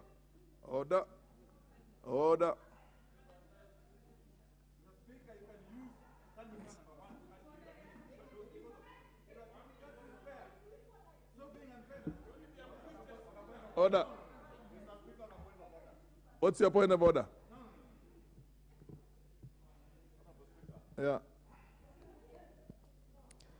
Honorable Speaker, thank you for your guidance. And I see it is indeed true what you are saying, that 33.4 says no member speaking on a matter under this standing order shall speak for more than 5 minutes without the leave of the House, except the mover may speak for 10 minutes. Honorable Speaker, with all due respect and begging your indulgence under Standing Order number 1, I would request that we move the House, then to give leave to the House for the Leader of Minority and the Leader of Majority to speak for at least 7.5 minutes with the leave of the House.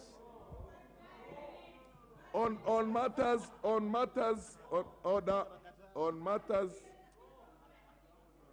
order. Honorable members, please. No. Honorable Rosabuyu. Order, Honorable Kimani Chungwa. Order. One more interruption. I promise you I will do what I've done many times before. And you will see this house different. One more interruption. Order. Honorable members, the chair accepts. Before my attention was drawn to the provisions of the standing order, I intended to give a leeway to members, ranking members, and members who have positions in this house. Minority member being one of them, minority leader being one of them, majority leader, and all of you. But right now, the clerks at the table have drawn my attention to this. Like I said from the beginning, order, Honorable Opio Wandai. Order. For God's sake, if you want to accept me to give a minute, half a minute more for any more, you will wait until doomsday for me to do that. So don't even try. And I'm telling you all, it has been drawn. It has been drawn to my attention. It was a mistake. 2 mistakes do not make a right. Order. Order.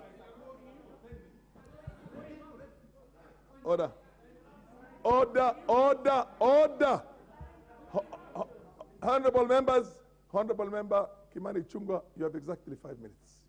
Proceed.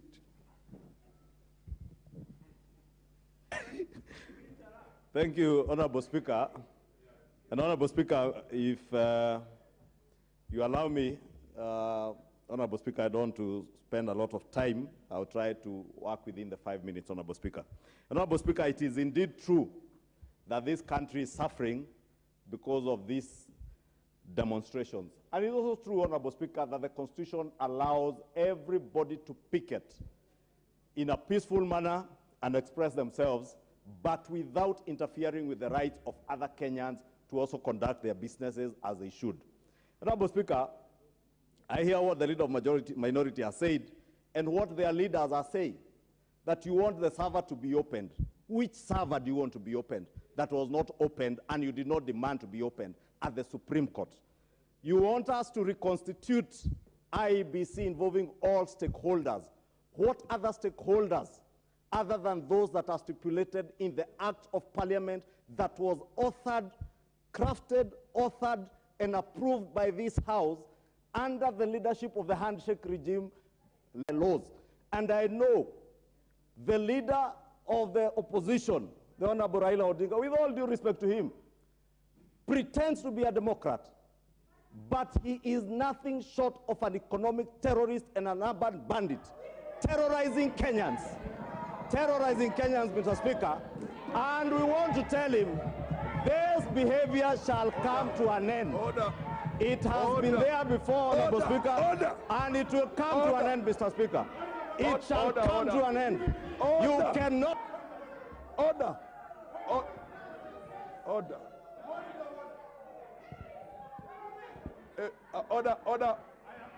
Honorable Wandai, you are a senior member of this House. When you ask for a point of order, you have to wait to be given that point of order. Order. Honorable members. Order. Honorable members. Can you wait for me to give you your point of order? Mheshimiwa MP Fonyando, if you stand on your feet. Order.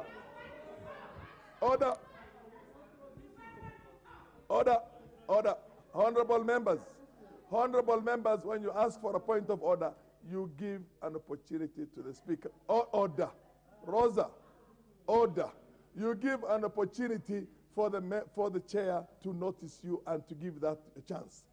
Honorable Opiah Wandayi, please sit down until you are given the point of order, unless you are addressing a gallery outside this house. Order. The MP for Nyando, please, you will remain out of the house for the remainder of the day. Because I am on, you will remain out of the house for the, you will remain out of the house for the remainder of the day. Sergeant at Arms will...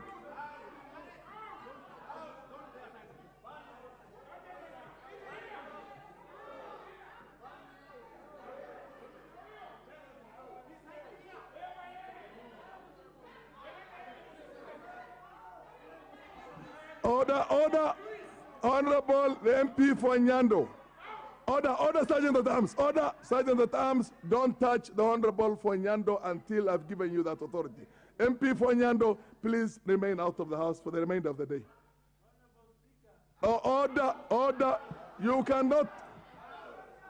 Order, you cannot transact any business. If any, order, can you sit down? Can you take your seat? Take your seat. MPs, I don't know what you have reduced this institution into. I am not causing the problem. Order. MP, order.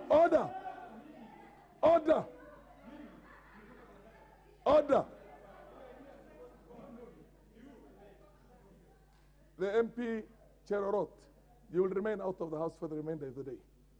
You cannot engage members across that. Anybody who decides to flout the rules, if it's going to take me throwing all of you out, I'll throw you out. I am a servant to the rules. The MP for Nyando, can you get out of the house? Order, Cherorot, out of the house.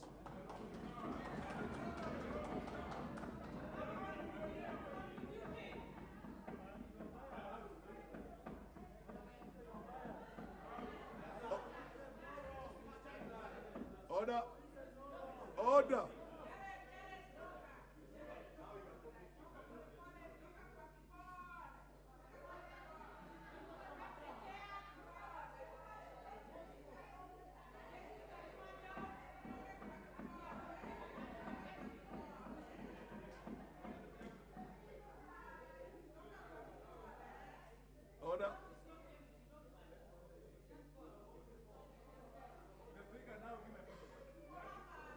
Ask for a point of order, wait to be given. Don't jump up and down the way. I was going to give you a point of order, but you keep on jumping up and down like a child. Order.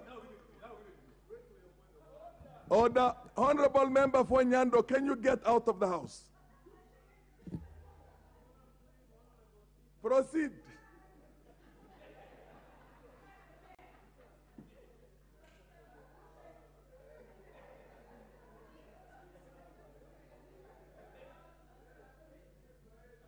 Regardless of what personal issues, raise the point I'm of raising order. it, Speaker.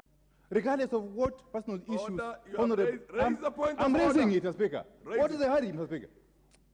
Regardless of what personal issues Honorable Chungwa might be harboring against Honorable Uhuru Kenyatta and that Honorable Raila Odinga, is it in order, Mr. Speaker, that Honorable Chungwa would refer to Honorable Raila Odinga as an urban terrorist, Mr. Speaker?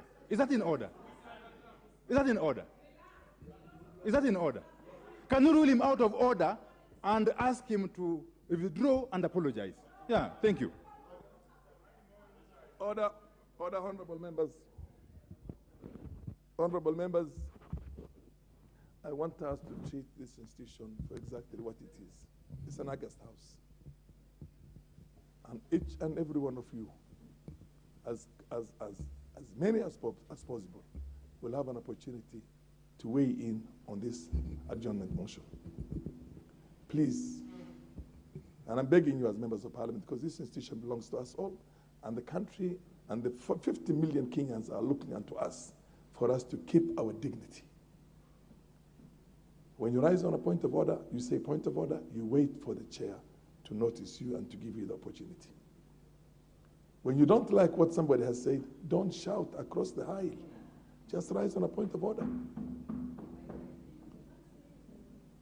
If we denigrate and destroy the dignity of this house, we are destroying our own dignities because we are the ones who constitute the house. I want to tell members of parliament, it is a tradition of this house that you avoid as much as possible attacking people who cannot defend themselves on the floor of the house. Don't impute any improper motive, although the withdrawal itself, as much as possible, is when you impute improper motive on a fellow member of parliament. There is no an express provision in the standing orders that says because you have imputed improper motives on somebody outside the house that you have to withdraw. That is not there. So what we do, Rosa, please.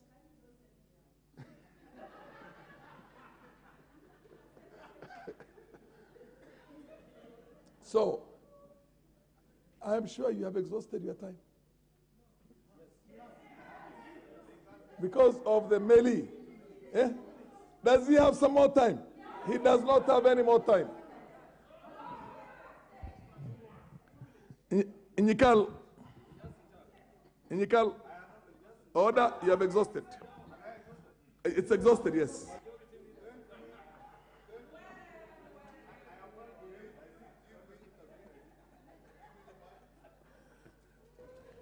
Thank you, Mr. Speaker. Mr. Speaker,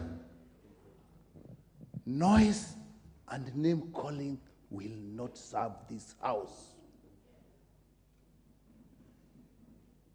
Demonstrations and picketing are in the law, in the Constitution. And when it is going on, it is the duty of the police to maintain order. What happens in a demonstration depends on two groups of people, the demonstrators and the police. And there are evidence in history, like in the Selma March in the United States in the 60s, the black people were marching very peacefully. The people who were causing the violence were the police and police dogs. They achieved what they wanted. What happened here on Monday? Mr. Speaker, I was at KICC. We were sitting at KICC. There's nothing we were doing. The police threw tear gas. What was the reason? Mr. Speaker, in the afternoon when we were going through Madare and Isli, the people were basically not, they were listening to the speeches. They didn't even throw a stone. The police started putting tear gas and water cannons. In town, the police were attacking any group of people, regardless, and actually robbing some of them. So, Mr. Speaker, what happened on Monday, the chaos that we saw, at least in Nairobi, is totally attributable to the police. We were determined to have peaceful demonstrations. So, Mr. Speaker, nothing will stop these demonstrations until the issues we are talking about are addressed. And if the police wants to cause chaos, let them cause chaos. We shall remain peaceful. Mr. Speaker, let it also be known there's a simple principle in life and in this parliament. Let the minority have their say as the majority have their way. Mr. Speaker, if we reduce this house to the mood of the house. Is it a serious point of order that has something to do with the order of the house? What's the order? What's the point of order? Honorable Speaker, you know I will not rise on a frivolous point. I rise on Standing Order 87. Honorable Speaker, if you can protect me from the Honorable Rosa Buyu, I think she has listened to what the Honorable Nyikal has said. Honorable Speaker, because Standing Order 87.2 says that it shall be out of order to introduce an argument on any specific question upon which the House has taken a decision during the same session. Honorable Speaker, you know we made a decision on the IEBC Amendment Act as a House, Honorable Speaker. And listening to what Professor Nyikal is saying, amongst the issues they mention is a review of that particular act approved and enacted by this House, Honorable Speaker. Therefore, Honorable Speaker, Honorable Speaker, unless the Honorable Nyikal can then substantiate, if you allow me, Honorable Speaker. Order, Honorable Kimani Chunga, order. Please take your seat. Proceed, Honorable Nyikal, and finish your argument. The debate.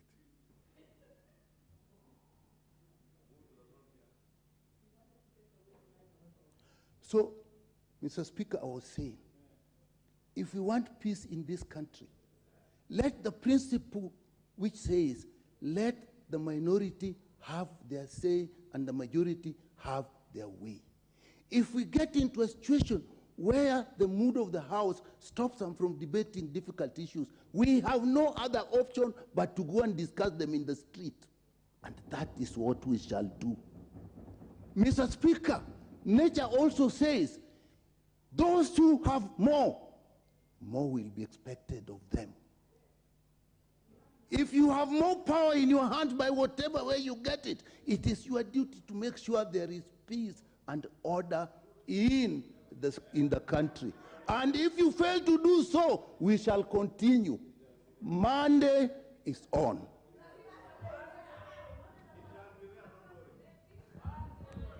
Order. Order. Order, honorable members. Honorable members, Standing Order number 87. 1, neither the personal conduct of the President nor the conduct of the Speaker or any judge, nor the judicial conduct of any other person performing judicial functions, nor any conduct of the head of state or government or a representative in Kenya of any friendly country, or the conduct of the holder of an office whose removal from such office dependent upon a decision of the House shall be referred to adversely except upon a specific substantive motion of which at least 3 days notice has been given. The personal conduct of the President, and all this I've mentioned. 2, it shall be out of order to introduce an argument or any specific question upon which the House has taken a decision. This one is not relevant for now. It shall be out of order to use offensive or insulting language, whether in respect of the members of the House or any other person. 4, no member shall impute improper motive to any other member or a senator except upon a specific substantive motion of which at least 3 days notice has been given, calling in question the conduct of the member or the senator. It shall be out of order for a member to criticize or call to question the proceedings in the Senate or the Speaker's rulings. No, this is irrelevant to the Senate, except as the Speaker may otherwise allow. It shall be out of order for a member to refer to an extract from print or electronic. This is also the media. What I'm basically trying to say is that, as much as possible, do not impute improper motives on anybody. You can substantively say that this and this and this is the conduct of so and so. You can talk about the official conduct of the President, but you cannot talk about the personal conduct of the President. So basically, let us just maintain ourselves within the purview of this, as Standing Order number 87. For a member of Parliament, without a substantive motion, you cannot impute any improper motives. Honorable Njukumu here.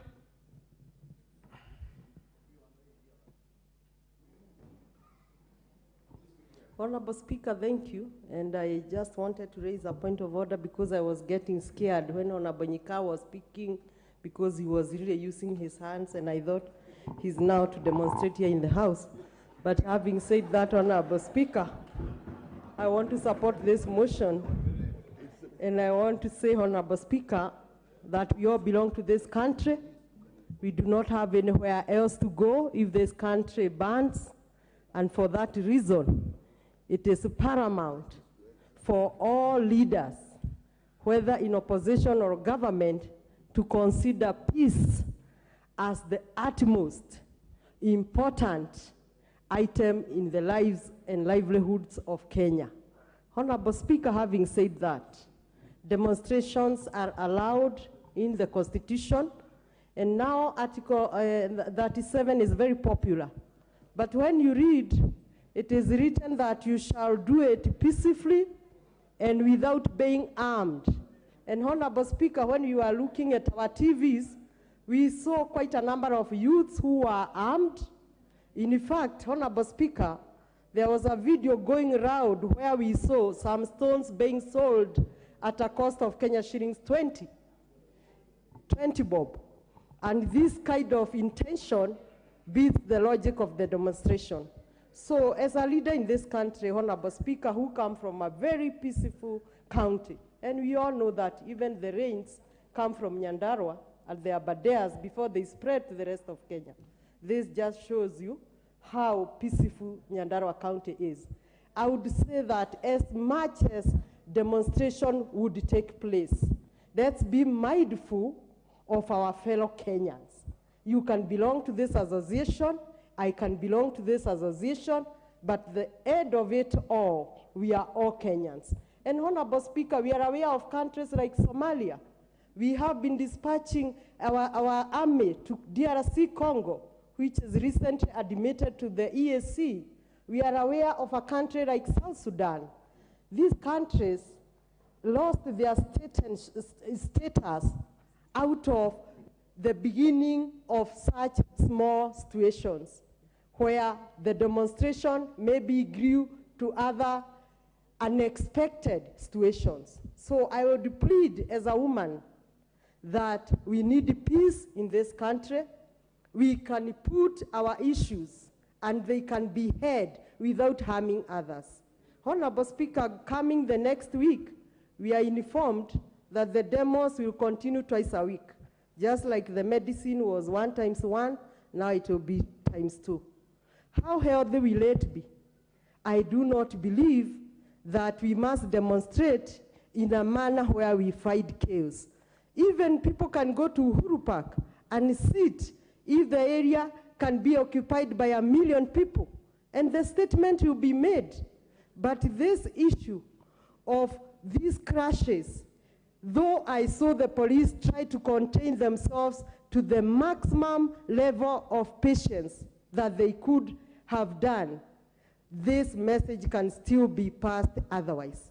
And I believe if we consider Kenya as our only home, we have nowhere else to go, and this is our motherland, regardless of whichever part of the government or opposition we come from, we shall advocate for peace. Demonstrations can be done, and they be done soundly.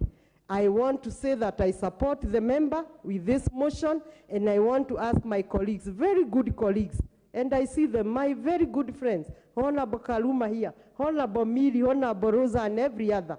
Let's consider Kenya as our motherland, and particularly us as women, let's consider that when we harm the peace of those others, we are also going extra against the wishes of every Kenyan. Thank you, Honorable Speaker.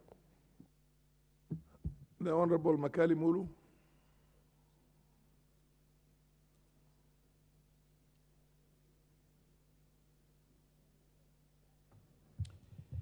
Yeah, thank you very much, Honorable Speaker. Honorable Speaker, I just want to add my voice to this important debate. Honorable Speaker, I think there are some fundamental questions we need to ask ourselves as leaders in this country. Honorable Speaker, this is the only assembly where every part of this country is represented. Honorable Speaker, if you mentioned any village in this country, you realize that there is somebody who represents that village in this assembly. That being a fact, Honorable Speaker, it means that as we approach issues, we must realize that the issues we discuss here must be issues of public interest. When we discuss issues here, honorable members, it must be issues which promote public interest. First question, the demonstrations on Monday, were they constitutional? Is there a constitutional provision for them? The answer is yes. As there have been in the past, such demonstrations organized by the Azimios side, I normally call them processions, the earlier ones. There have been so many, above 20 honorable members. Have they been peaceful? The answer is yes. Why have they been peaceful? They have been peaceful, honorable members, because the police provided security instead of coming up and becoming brutal to the wananchi. So the reason why we have a problem with the Monday demonstrations is because the policemen, who we do provide budget for every year, or we pay their salaries every month, instead of protecting the public, ended up fighting, throwing tear gas, doing all such things you can imagine to the public. The question is, if the police behave the way they have been behaving in the past, in the other more than 20 processions, would there have been any problem? More likely the answer would be there would have no problem, Honorable Speaker. But Honorable Speaker, to me the most important question, and that's why I wish my friend Honorable Ichunga was in the House, Honorable Speaker. While I respect Honorable Kira, who is my good friend, if I were the one crafting this motion, Honorable Speaker, I would have asked for an adjournment motion, Honorable Speaker, to discuss the cost of living in this country. So that the ideas we are pushing in this House, Honorable Speaker, are issues will be coming from the majority side and the minority side, sharing experiences, sharing strategies, sharing all what can be done to bring the cost of living in this country down, Honorable Speaker. Honorable Speaker, there is a common thing in this country. Whether you are in Azimio, whether you are in Kenya Kwanza, every Kenyan is complaining about the cost of living. How I wish we are spending these 2 hours to discuss what strategy we can use to make sure that the cost of living for the Kenyans is brought down, Honorable Speaker. And Honorable Speaker, that's why I get very, at times, concerned as a Kenyan. I'm a leader in this country, and by the same time, I'm also a Kenyan. You realize, Honorable Speaker, the kind of energy, the kind of figure, the kind of zeal we use in this House in mentioning individual names, which don't add up an additional plate to our tables. It concerns me. I wish we spend a lot of time discussing things, Honorable Speaker, which can change the lives of our people. Honorable Speaker, these demonstrations will continue forever so long as the issue of cost of living is not addressed in this country. So if we want a solution, Honorable Speaker, let the majority leader and the minority leader lead their troops to discuss the cost of living in this country and see how we can bring it down. It could be a budgetary provision, it could be another way, but at the end of the day, it must be brought down, Honorable Speaker.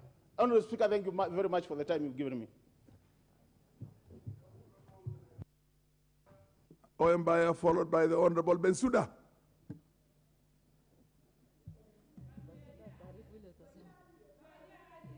Give me the microphone.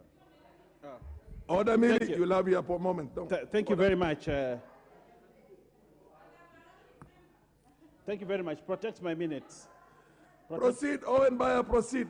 Honorable Speaker, I would like to state this, that as we read Article 37, we should never read it selectively. Because Article 37 is very clear. It says every person has the right, peaceably and unarmed, peaceably and unarmed, to picket, demonstrate. But what we saw on the 20th was an army that was invading Nairobi. People who are in military fatigue, who were camouflaging themselves, not as demonstrators, not as picketers, but people whose only intention was to go to State House and evict the President of this Republic of Kenya. And that, by dint of that speech, by whoever made it, those people that are economic saboteurs in this country, that they want to go and evict a sitting president who has been elected and put in office by this constitution, I want to tell you that whoever wants to do that, it will not happen in this country because the police will protect the President of the Republic of Kenya. And that's what they did that day. Peaceably, Mr. Speaker, we saw people carrying stones and throwing stones at the police. We saw that in Kibra. We saw that in other parts of this country. Those are not peaceable demonstrators as expected by the Constitution. Mr. Speaker, we saw people who were armed and were approaching the police. The police were there stationed to ensure that they give people an opportunity to do their picketing well. And the president said it very well. Whoever wants to do picketing, whoever wants to do demonstration should call the police officers, sit down, have a plan on how that demonstration was going to be done. That's what the president said. But we didn't see the organizers of the demonstration do that. What they did is they gathered themselves, put in some new military uniform in this country, and come out and say now they want to overthrow this government. Mr. Speaker, the police are here to ensure they maintain peace. One of the things to maintain peace is to protect the democratic rights of Kenyans and to ensure the democratic rights of Kenyans enshrined in this constitution are protected. And one of them is to protect the sovereign. And therefore, the police were protecting the sovereignty of this nation against people whose only idea is that they can never lose an election. Every time they lose an election, they think that the election has been stolen. That these same people, that they want to hold this country every year at ransom. That after every 5 years, they must cause chaos for them to be heard. This president has made it very clear. They can make the noise, they can do the demonstration, but there will be no handshake.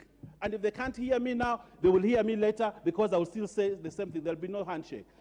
Honorable Speaker, they destroyed property in this CBD.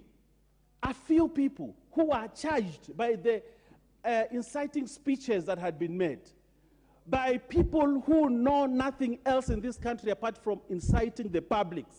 They destroyed property here. We saw a group of young people pull out a rail and throw it on the road. We saw a group of young people pelt buildings in this. We saw a group of people who wanted to attack the Supreme Court here. What were the police supposed to do? To stop it. How do they stop it? They stop it the best way they can. But what happens to the economy of this country? Today, the tourists that were in Malindi, that were in Kilifi, left. They went back. And they said, this country, they can never come to this country. We lost revenue in Malindi, in Watamu, in the coast region. We lost revenue. Why? Because of these demonstrations. Today, investors leave this country every day. Honorable Bensuda, followed by Honorable Sioi. The chair has got to be sensitive to the other agenda. Proceed.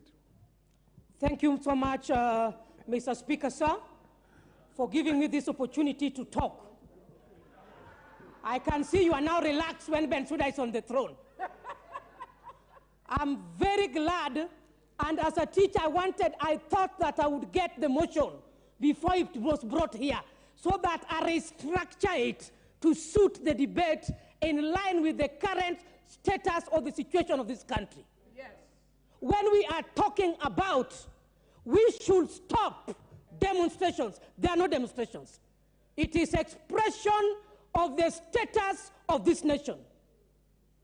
I want to advise and I want to make my contribution in regard to the Monday 20th peaceful march in exercising the opinion in mind, in action, and what Kenyans are undergoing. Yeah. I want to state, as the woman representative of Homa Bay County, this nation is hungry, and there is no question about it. Yes. My second contribution, we were gladly advised by the Vice President that business will run as usual. Who stopped the business? Who told the people to close the business? Nobody advised anybody to close the banks, to shut down the hospitals, to shut down anywhere. Nobody did that statement. Why did Kenyans choose to close? Number three, nobody said that all Kenyans in the 47 countries are going to march to State House. I have heard members contribute that people dressed up in a state that they were going to take over from State House. Myself, I was in white. And I wanted to march peacefully because I represent the youths. I represent the hungry women. I represent the PWDs. Mr. Speaker, sir, I want to tell you that I was told I am a woman and I'm representing all of them. I am on the floor, Mr. Speaker, sir, can you protect me? I do not want interference. Order. What's your point of order, Honorable Bayer? Excuse me. Honorable Bensouda, a moment. Point of order. Yes. Mr. Speaker, while I consider it as an insult to the youth of this country, the age that is put in the website for Honorable Bensouda is about 35 years. Order. We would like... Order, Honorable Bayer, order.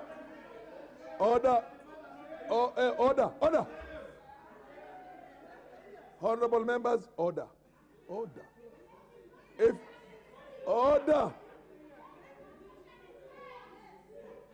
Proceed, Honorable Bensouda, proceed. Thank you so much, Mr. Speaker, sir, for protecting me. No wonder even the two-thirds gender rule cannot go through in this house. When I'm making substantive statements, and I think he was sleeping, I talked about representation. I didn't talk about youths. Mr. Speaker, sir, I personally witnessed, because I closely navigated this city on that day.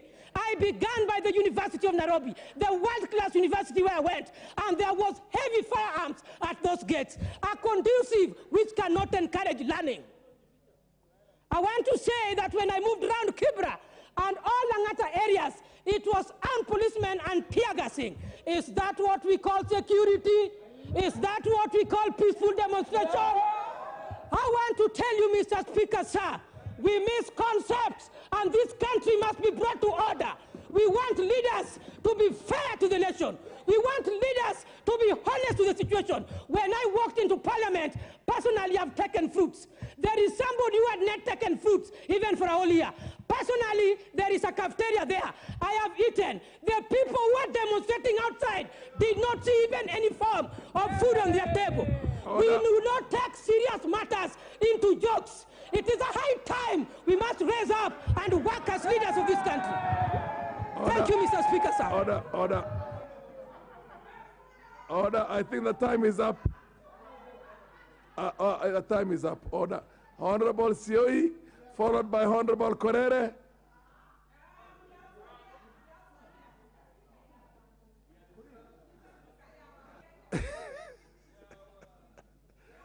The Speaker has to look at a number of divides, diversity, regional, party, female, male.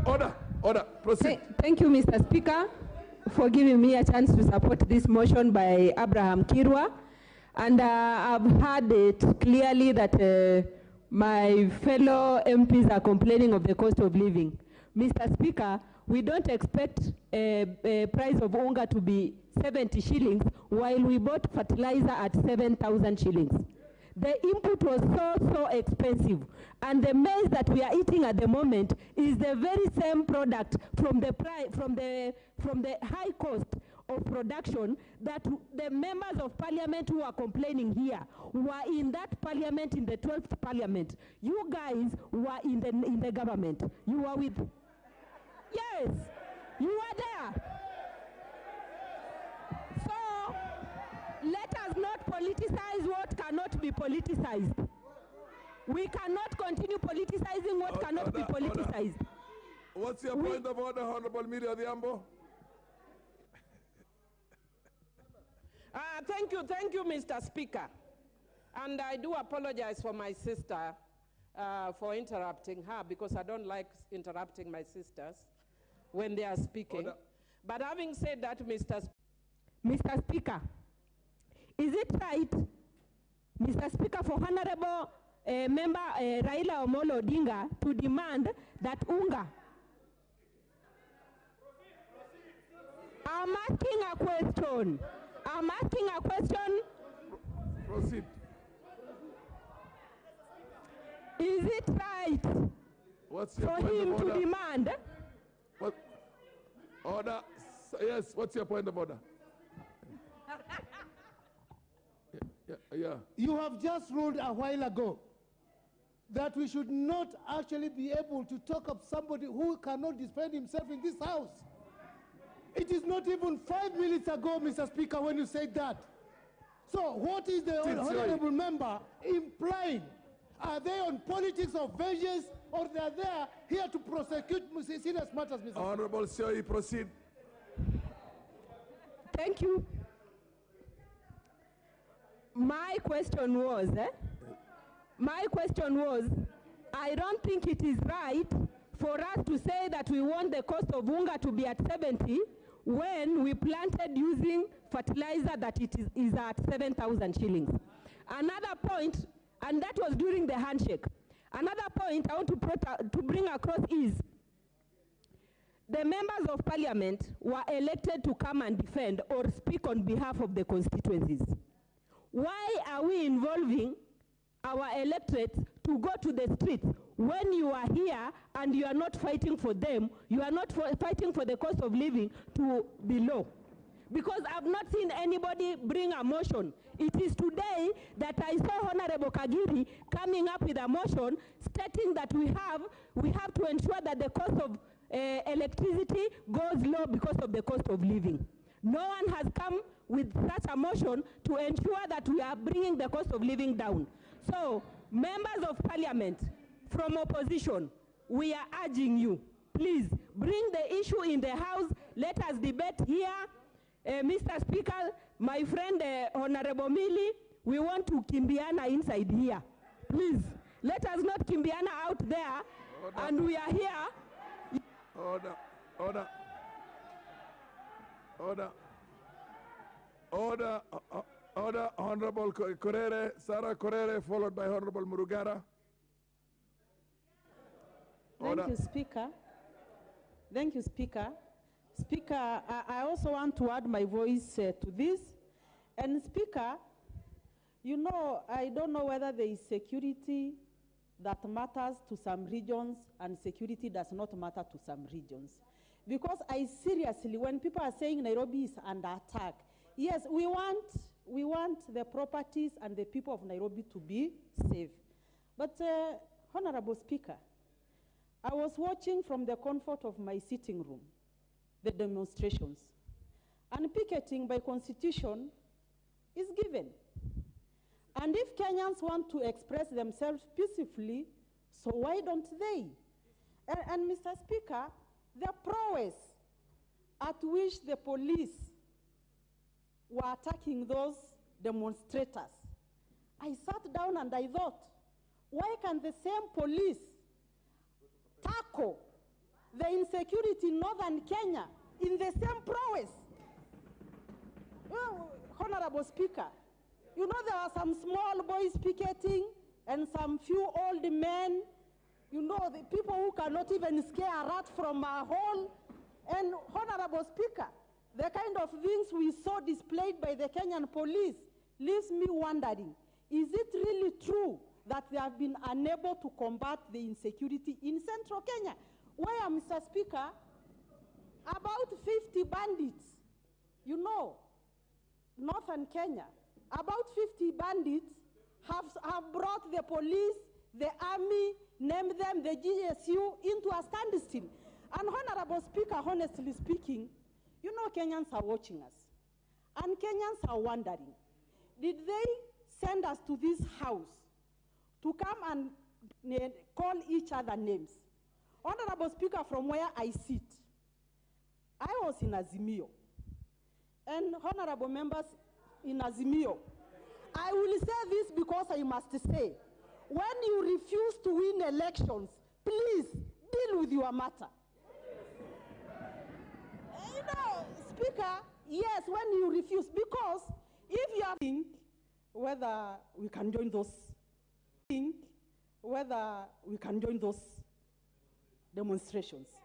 And Honorable Speaker, I want to say, because you said people should not, you know, name people in this house who cannot defend themselves. I am a Jubilee member, and my party leader, Uhuru.Raila Kenyatta, de facto. Uhuru.Raila Kenyatta, in 1992, there were demonstrations in this country. In 2007, there were demonstrations in this country.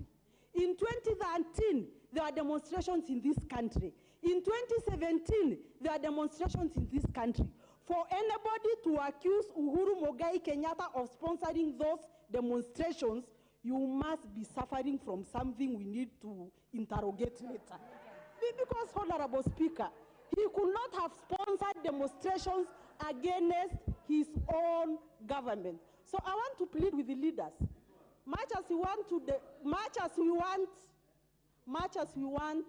play to the gallery, much as you want to address I don't know who, much as you want to support the government, please don't also become a praise and worship choir just to say things so that some people will hear you've said things.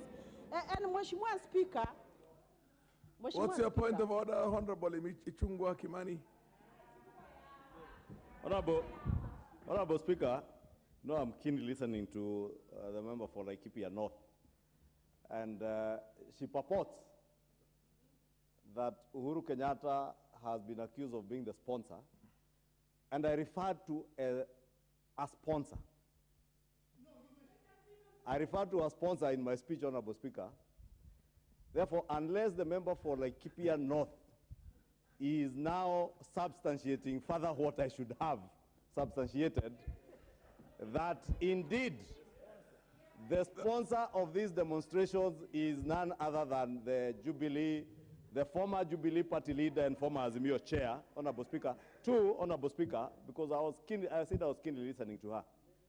The member for Laikipia has also said that there are 50 bandits terrorizing people in the north.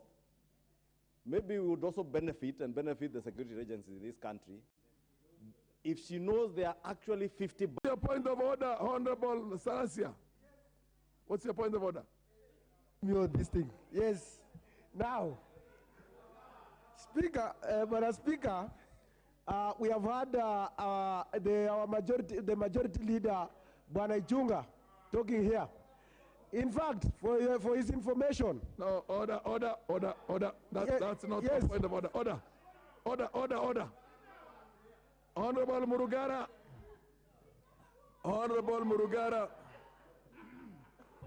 Thank you. Sit down. Thank you very much. What is your point of order, Honorable Salasia? As the excitement continues to grow, we debate this.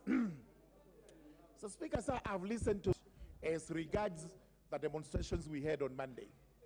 One such rhetorical question is whether the demonstrations were actually lawful. Everybody knows what the Constitution says. We also know the qualifications it gives. Therefore, we as much know the answers to the rhetorical questions we are asking. Number one, before the demonstrations took place, we were told the demonstrators would storm State House. Which part of the Constitution or law was that in compliance with? We were also warned profusely that we were not to come to town on that day unless we were participating in the demonstrations. Again, we are asking, which part of the law was that one? Then we were told on that particular day, you open your businesses at your own peril, because if you sell water on that day, please note, if you are not selling, you are giving us for free. If you're selling sodas on that day, you're not selling, you are giving us for free. Now, the question is this: is that lawful? Would we be giving our merchandise to demonstrators for no pay? Isn't that looting?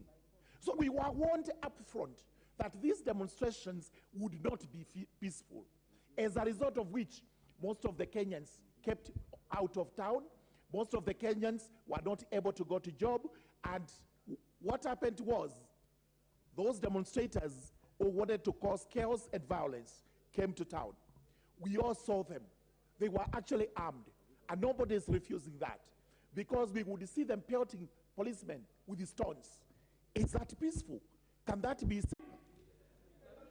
Mr. Speaker, I want to take this a little more seriously.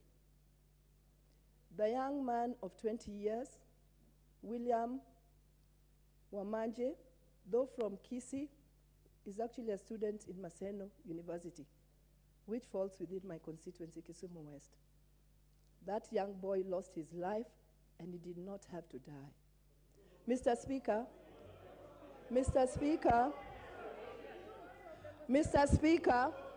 when my office visited... Order. Mr. Speaker, when my office visited the Maseno police station yesterday... Honorable Rosa Bui is going to be heard in silence. Order, honorable members. Proceed, honorable. When my office visited Maseno police station yesterday, the information they got from the police, the OCS, was appalling. Mr. Speaker, what the OCS said was there were demonstrations in Kisumu town, and so they ferried 3/4 of their men, the police, to Kisumu to quell the demonstrations.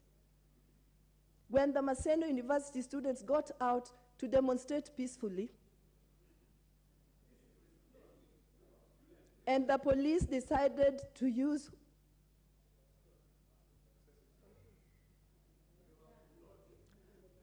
Mr. Speaker, in the long run, what the police said was they had no more tear gas and they had to resort to live bullets. Mr. Speaker, what happened to rubber bullets? Why must you go to a demonstration with live bullets if not with the intention to kill? Mr. Speaker, Article 37 clearly allows every citizen of this country an opportunity to picket and demonstrate if they so wish. Mr. Speaker, the only people who are armed in these demonstrations are the police. Mr. Speaker. Order, honorable members. Honorable Rosa Buyu, let her take her message across. You will have your moment. Don't interject. Mr. Speaker, the motion before us today is worried about nothing else but money. But the demonstrations were not just worried about money. The demonstrations are about people.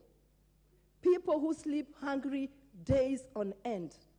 People who are lied to during campaigns that they would have pockets full of money and they would have tables full of food as soon as the new regime came into power, only to discover that they sleep hungry every day. Those are the people who are out on the streets. Mr. Speaker, the demonstrations that you saw yesterday were about Kenyans. Kenyans asking for equitable distribution of opportunities within government amongst 42 tribes of this country, so that not only 2 tribes get involved or get employed within those opportunities. What's your point of order, Honorable Ichungwa? Honorable Speaker, I empathize with the Honorable Rosa Buyu.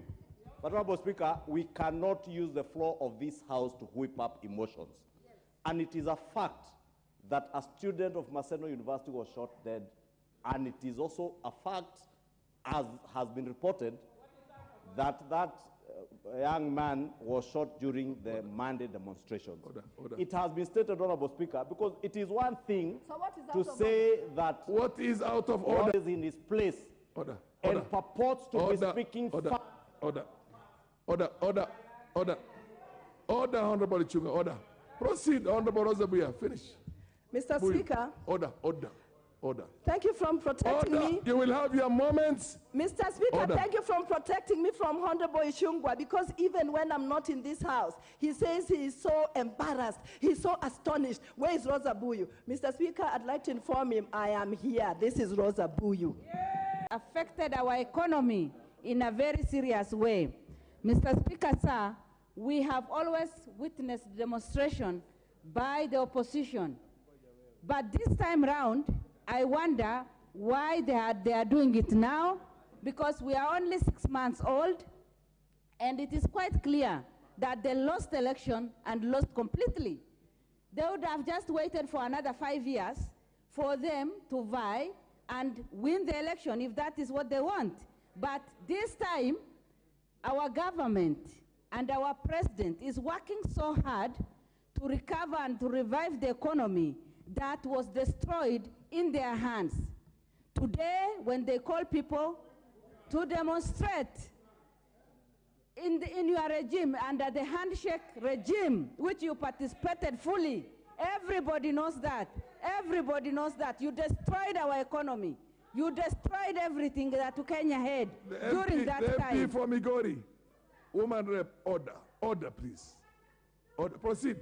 Proceed. You participated in the Uhuru regime. Proceed. So, Mr. Speaker, sir, the demonstration organized was just to destroy our economy, was just to frustrate our government, and I'm here to tell them that our government is strong enough and we will never bow down. And if you think that the practice that has always given you, the handshake, whatever, the nusu mukate, this time round you will not get it. This time round you will not get it. Because we understand, we know very well, during the daytime, they go on the streets, they encourage people to demonstrate, and during the night, they come to us to negotiate. We will never give in.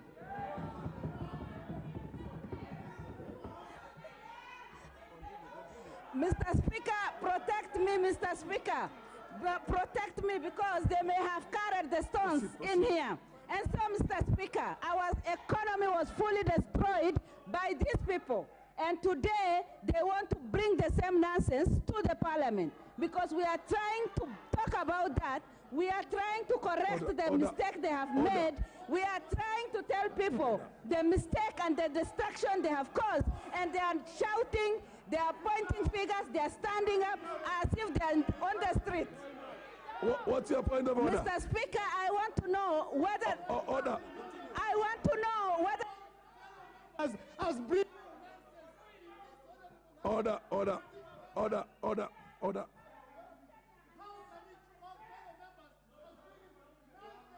Order. Order. Order. Order. Order. Order.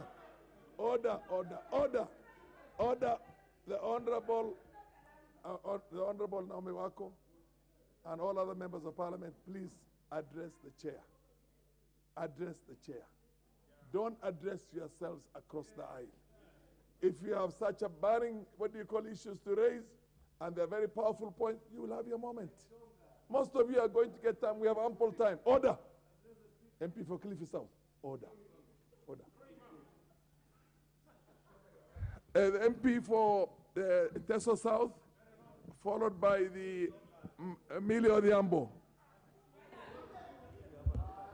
Thank you, Mr. Speaker, for the opportunity to contribute to this very important motion. And I think from the onset, I want to say that I support it. And I want to encourage honorable members that let us debate soberly on a matter that is so important, like the one we are debating on. And let's separate it from emotions. Mr. Speaker, when I was coming to Nairobi yesterday from my constituency, I almost lost my flight because of the strikes at Maseno University. And I think as a mother, my sympathy and condolences go to the family that lost their son as a result of the demonstrations. So this is not a matter that we should take lightly. If there were no demonstrations, that boy would not have died. So we must also learn to take responsibility. Mr. Speaker, honorable members, we are policy makers, and we have a role to play to contribute towards bringing down that cost of living. So whereas we're talking about high cost of living, and we agree, it has taken a toll, particularly on the low-income households, and especially the hustlers in this country. But is Mandamano going to be the solution? Is picketing going to solve the issue of the high cost of living? There are other options, alternatives, motions, bills, and the budget that we have just approved, the policy statement, that we can channel resources towards programs that are going to improve on the economy and thereby bring down the cost of living. Honorable members, picketing can be done. It is there provided for in the Constitution, Article 37. But can it be done peacefully without interrupting and disrupting the same economy we are claiming that the high cost of living. On Monday, what happened sadly? This country registered low productivity. On that Monday, there are people in those demonstrations who depend on their daily endeavors, depend on their casual work because they live from hand to mouth. They went home and slept hungry because they were engaged in the demonstrations. On that Monday, businesses were disrupted in this country. And on that Monday, there are people who depend on services, deliveries, delayed services across the country. So this is not a joking matter. There are many other ways we can address this issue. These issues do not only affect the proponents of the Mandamano. The issues affecting this country affect all of us. And this is our country, we live in it. So if we destroy Kenya today, then why are we going to run to another country? Is there another country that we have beside this country? So let us debate this issue soberly. I agree with you, but there are even people who have suffered, besides even dying, there are people who suffered injuries as a result of the demonstrations. So demonstrations is not the solution. And at this juncture, Mr. Speaker, I want to thank the people of Busia County and to appreciate them for ignoring the calls for Mandamano. And they continued with their normal business as if nothing was happening. Thank you, Mr. Speaker, for the opportunity. The Millie Odhiambo, Mheshimiwa, followed by the Mheshimiwa Kalasinga. Thank you, Mr. Speaker, for giving me this opportunity.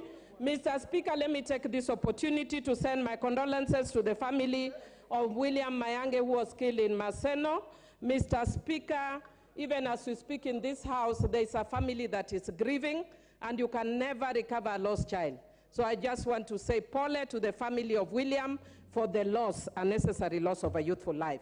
Mr. Speaker, I want to say that Article 1 of the Constitution of Kenya says all sovereign power belongs to the people of Kenya and shall be exercised only in accordance with the Constitution.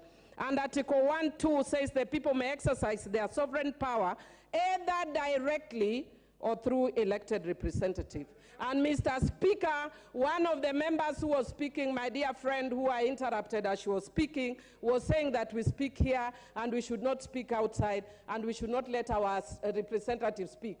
I want to educate her that Article 1(2) of the Constitution gives that right, that we can exercise our mandate directly. And when we demonstrate, we are exercising it directly. So we cannot be having tyranny in the house. We can also have tyranny outside the house. Mr. Speaker, I also just want to say that Article 37, and I want to agree with members across the divide, and I want to thank Honorable Muya for speaking very soberly and saying that Article 37 allows for picketing and peaceful picketing. And I want to say both our side and their side are saying the same language. Let us have picketing, which is allowed under Article 37, with no condition, because the Constitution does not give condition, except peaceable picketing. And Mr. Speaker, in peaceable picketing, the mandate lies with the police. The citizen of Kenya does not have arms. Mr. Speaker, those who maintain peace and order are the police. Mr. Speaker, I also want to say that those who are killed, as we have heard from the boy who was killed in Maseno, was killed by the police.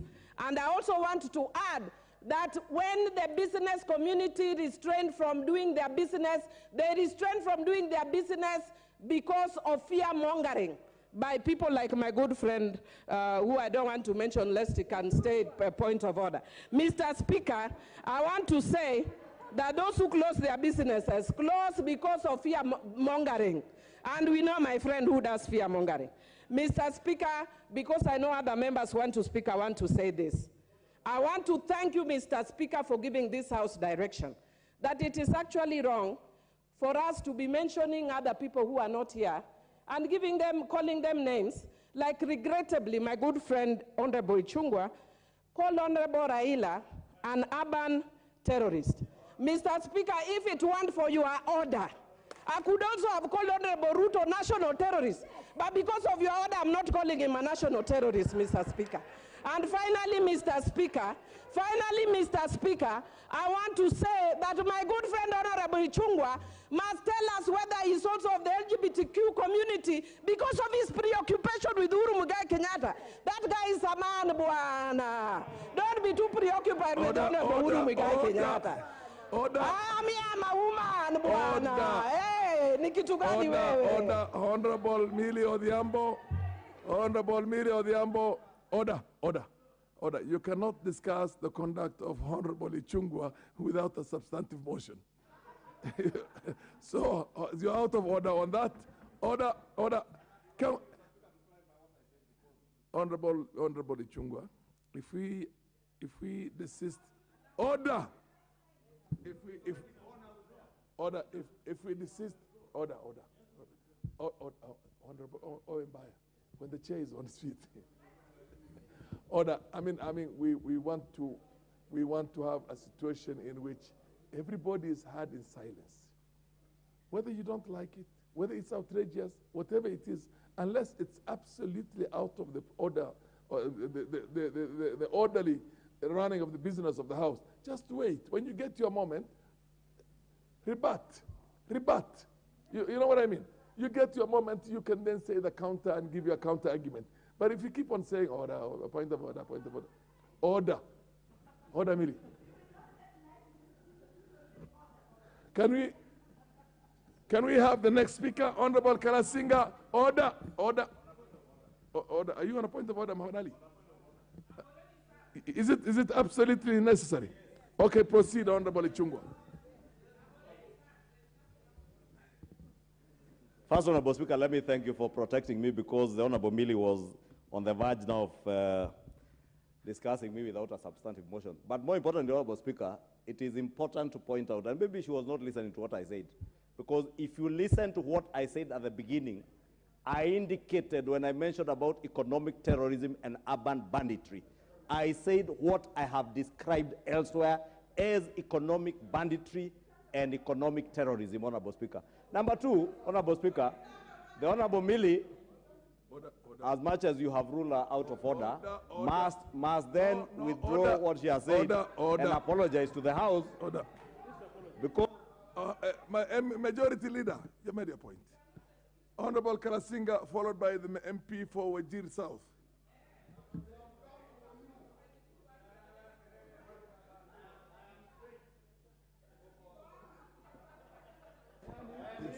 Thank you very much, Mr. Speaker. Order. Mr. Speaker. Proceed. Mr. Speaker. Proceed. I am touched, Mr. Speaker. And the touching, Mr. Speaker, I've had today is that if our friends, Mr. Speaker, who led in the demonstration cannot be satisfied with the loss of lives that we had, Mr. Speaker, and they are calling for others on Monday, how many liters, Mr. Speaker, how many liters of blood do they want to see so that they stop this nonsense of demonstrating and destroying life in this country? Mr. Speaker, if we have to bring down the demands they have given us, Mr. Speaker, it's very okay. We have no problem with it. But Mr. Speaker, if for example, I was a candidate for Kabuchai, I floored a person. If that person goes to ask me to open the server, where do I get it? Where do I get it, Mr. Speaker? Raila Odinga, Mr. Speaker, must tell us the truth. Honorable William Samoei Ruto does not have servers to open. Number two, Mr. Speaker, when we want prices of food to come down, prices of hunger was 250, Mr. Speaker. In the last regime, they were keeping quiet. We have moved it down to 170. They are making noise, Mr. Speaker. Where do we want? And Mr. Speaker, finally, how do we bring down the price of food? If we don't go to the farm, we stay on the road, picketing and demonstrating. Now rains has come, and rains has come, we must go to the farms. Mr. Speaker, the last word I can say, if you win demonstrations and you cannot control them, and you cannot control the thuggery they do, I can refer to him again, Honorable Raila, as a street robber who is causing problems in this country. Thank you, Mr. Speaker. Order. Okay, the Honorable MP from Wajir South, followed by Honorable Kaluma.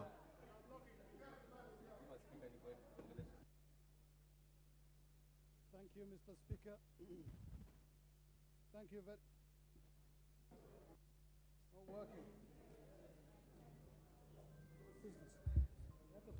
Thank you very much, Mr. Speaker, for giving me this opportunity to contribute to this motion of adjournment.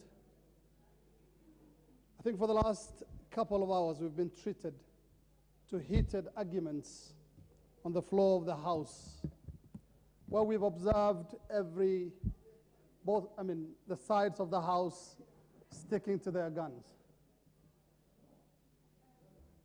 But I believe when it comes to the debate on these demonstrations, we need to take a step back and look at actually what is at stake at this point in time and at this point in Kenya's history.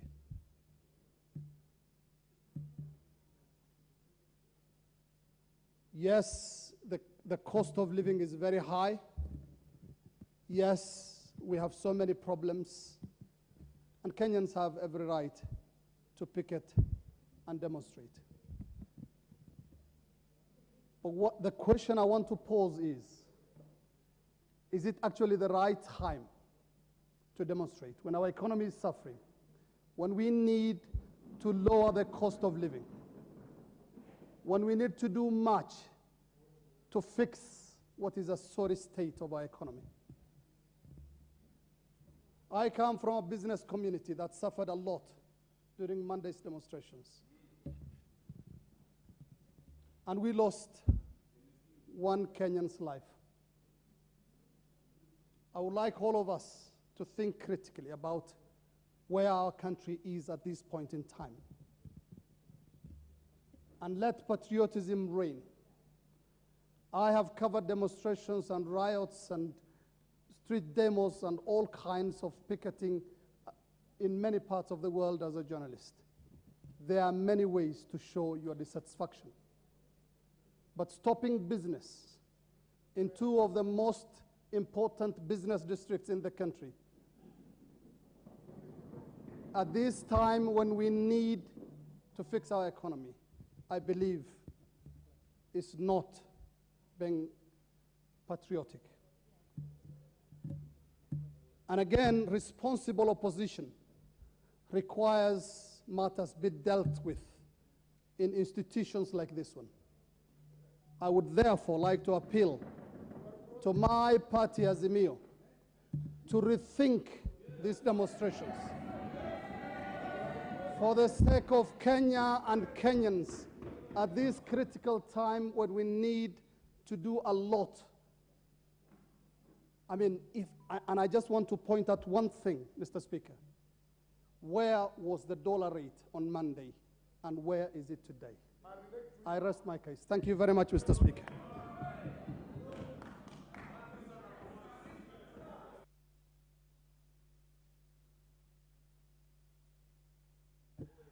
The Honorable Kamket, followed by the Honorable Muhammad Ali.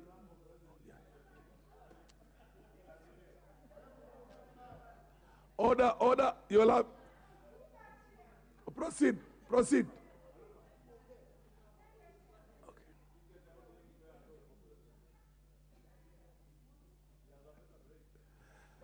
The Honorable Kamket. What is happening? Why don't you go to somewhere where there's...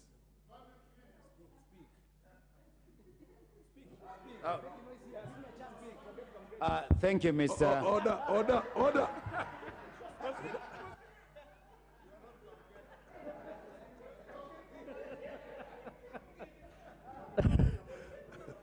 Thank you. Mr. Speaker, the Republic of Kenya, the country by the name the Republic of Kenya, is a creature of the law. The Parliament of the Republic of Kenya is a creature of the law. The standing orders that we follow in this House are part of our laws.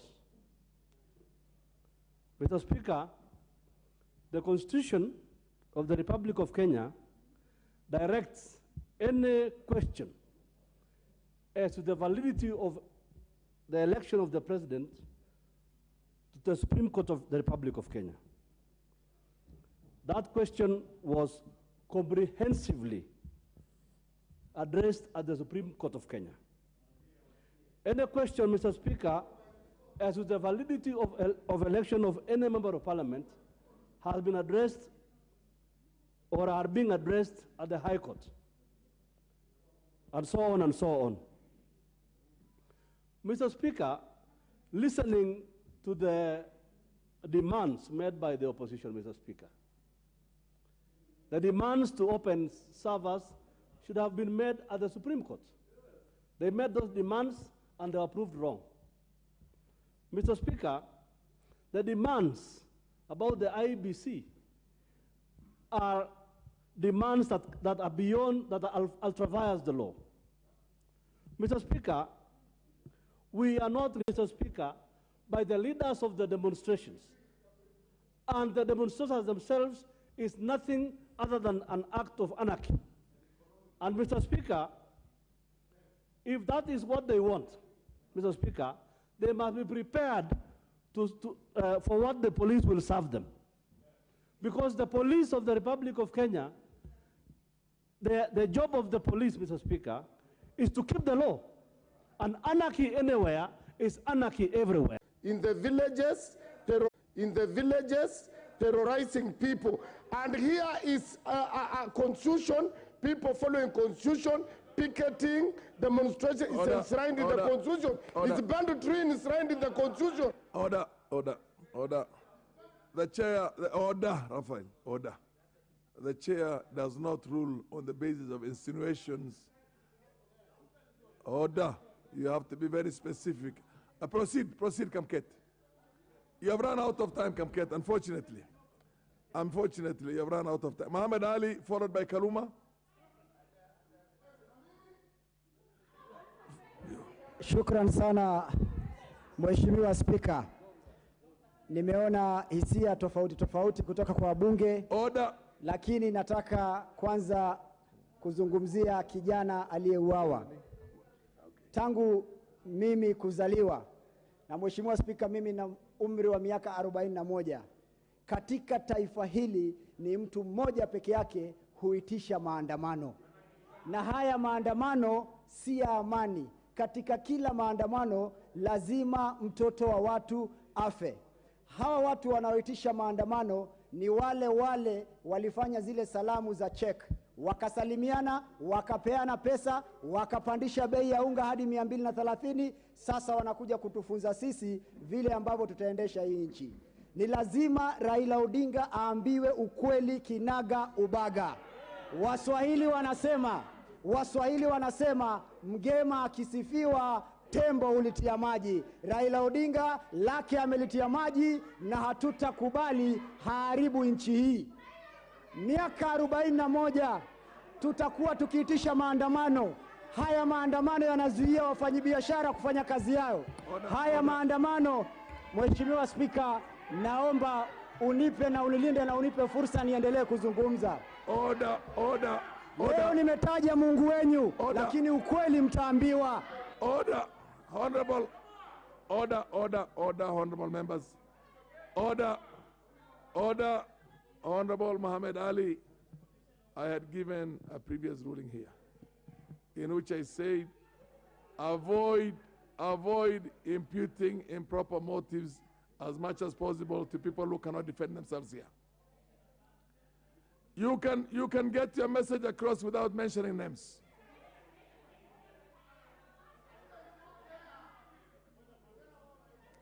Proceed, Honorable Muhammad Ali. Shukran sana Mheshimiwa Spika. Unajua kuna watu Mungu wao akitajwa hawatulii. Lakini Mheshimiwa Spika, yale ambayo nataka kusema ni kwamba nchi hii Rais William Ruto ameshika usukani juzi. Ni miezi misita. Hata mimba haingii, mtoto akazaliwa kwa miezi miwili. Ni lazima mpatie rais aliye mamlakani nafasi ya kuongoza hii nchi. Hii nchi imeharibiwa na wale ambao wanaitisha haya maandamano. Miza watu alafu mnakuja kusema mtatuongezea maandamano iwe Jumatatu na Alhamisi. Hii nchi iko na serikali, hii nchi iko na Wakenya, hii nchi iko na sheria, na hiyo sheria ni lazima ifuatwe. Hatutakubali tena. Sikiza tena vizuri.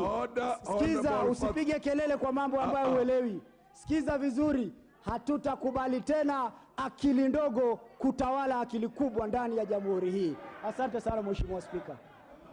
Honorable, order.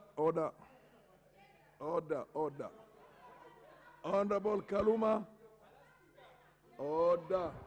Yeah, I thank you. The MP for, I thank followed you. by the MP for Tigane West. Order. After Honorable Kaluma. Proceed. I thank you. I thank you very much, Honorable Speaker. Honorable Speaker. Honorable Mutunga, you are after the Honorable Kaluma. Honorable Speaker, I'm grateful to you for presiding over this important subject. Honorable Speaker, I wanted to remind ourselves. Honorable Speaker, I wanted to remind ourselves that, please, may I make my contribution? Order. Honorable members, Honorable Kaluma will be heard in silence. Honorable member, member for Migori Town, Migori County. Order. Honorable Fatuma, order. Honorable member for Migori County and your neighbor, please wait your moment to give your positions. You will have a moment. Yeah. I thank you. Honorable members, allow me to make my point. Proceed, Honorable Kaluma. Honorable Speaker, I wanted to remind this House that these great leaders we are talking about were members of Parliament at some point in time like us. A time like this, Honorable Ruto was seated somewhere there or here. Honorable Raila was seated somewhere there or here. I can tell you Kenyatta was seated somewhere here.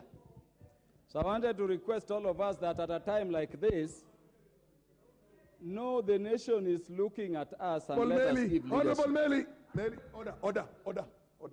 Honorable Meli and a few members of Parliament, if you keep on shouting across the aisle, I will do the needful. Proceed. I thank you, Honorable Speaker. Honorable Speaker, because I want to be a leader now, let me only quote some provisions of the law. On national security organs, Honorable Speaker, I request the members to hear what Article 239, Sub-Article 3 says. It says, in performing their functions and exercising their powers, the national security organs and every member of the national security organs shall not act in a partisan manner, shall not further any interest of a political party or cause, or prejudice a political interest or political cause that is legitimate under this Constitution. I leave the members to think about what else I'm saying. Honorable Speaker, at Article 239, Sub-Article 5, listen, says, the honorable member, please. Proceed. I'm reading the Constitution. You want me to help me read? No, you are a leader. You are a leader. Order. Proceed, Honorable Kaluma. Honorable Speaker, may I continue? Yeah, continue.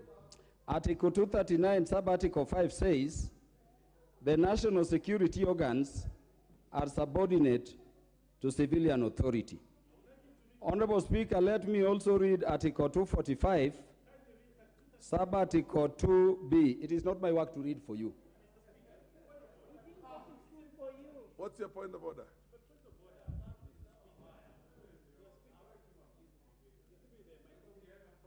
Mr. Speaker, he's deliberately avoiding to read 4. A person shall not establish a military or a paramilitary. Order.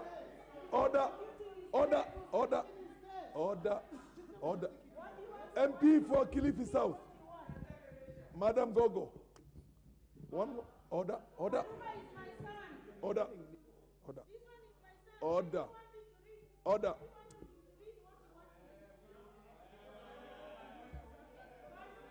Order. Okay, under order. Order, honorable members. The chair is chairing the session. It's not allowed for you to talk across. It doesn't matter whether he's your son or he's your nephew or he's your husband. It doesn't make any difference. He's a member of parliament and you're a member of parliament. Honorable member, when somebody chooses to read certain articles of the Constitution, it is his choice. You are order. You do not tell him that he avoided this. You can rise up on your own moment and read the one that he has avoided. Order, proceed. Proceed. Thank you, Honorable Speaker. Honorable Speaker, I hope my time was not running. Honorable Speaker, in terms of the command of the police, this is what Article 245, sub-article 2B says, that the Inspector General shall exercise independent command over the National Police Service and perform any other functions prescribed by national legislation. Honorable Speaker, I don't want to take a political or partisan side over this matter. But Honorable Speaker,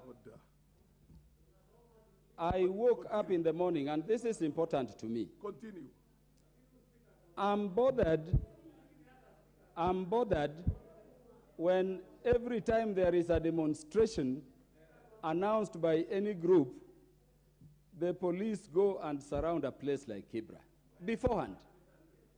I wanted to request you members, those are the people in Kenya who are living hand to mouth. What do you want those people to do when they wake up planning to go and fend for themselves and you have barricaded all roads? How do they take their children to school? How do they live with their families in those tear gas we push there? The struggle we are having is which side should be supporting the police, Honorable Owen Baya. It is not our duty, it should be independent. What was that boy of Maseno University carrying? Was he armed or what was there? I want to request that a time comes when we need to talk as leaders. The problem we are dealing with is caused by this parliament, and that is why I'm saying we need to reflect. Let us reflect, members, how electoral commissions are established across the world and question whether this model is working. Ask yourselves what happened in 1997 under IPPG. What elections did it give us? What elections did it give us in 2002? What was the referendum in 2005?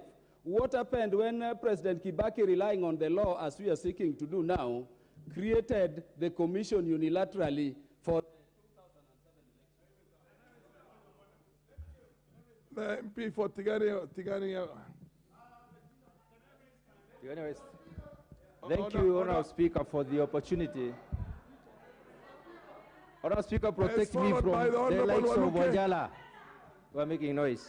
Order.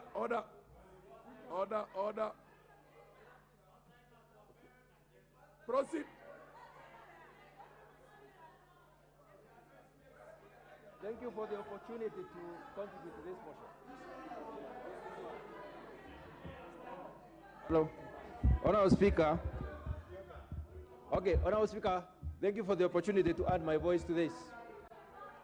Order. Honourable Speaker. Order. Proceed. What is out of order, Honourable Speaker? Proceed, Honourable. Thank you, Honourable Speaker. Honourable Speaker, we are discussing a matter of national importance. Most of us here, Honourable Speaker, are vilifying a very important issue. Honourable Speaker, in this country, one person by the name Raila Amolo Odinga has never organized a peaceful demonstration. Even when he was trying to say that he'll do one this time around, we knew for sure he is going to organize a chaotic one. Honourable Speaker, I wonder where picketing involves removing, destroying the infrastructure. I wonder where picketing involves people fighting the police. Honourable Speaker, we have a constitution and law in this country, and we have a law enforcement agency. Those who produce the constitution and the laws of Kenya must have known that an election. There is no negotiation. There cannot be a negotiation for a family. If Raila and Gid Odinga was really democratic, would we have a brother in parliament and a sister in parliament? Would we have a son, a daughter in the East African parliament? Would we have all that? What kind of democracy is that, Honorable Speaker? What democracy is that? Is that what you want to teach the other Kenyans? Is that what you want us to believe? We cannot believe that. Kenyans will not do what Raila wants. And even if he rose on the road, he will have to wait for 5 years for another election. We are not going to be allowing some of these things to be going. Order. Honorable Memusi, what's your point of order? Order. Honorable Speaker. Move over to reply on this. Honorable Speaker, this is a house. Order. This is a house of rules. Order. Yes, Honorable Memuse, you are on a point of order. Speaker, this is. Okay, the Honorable Waluke can now. This take. is.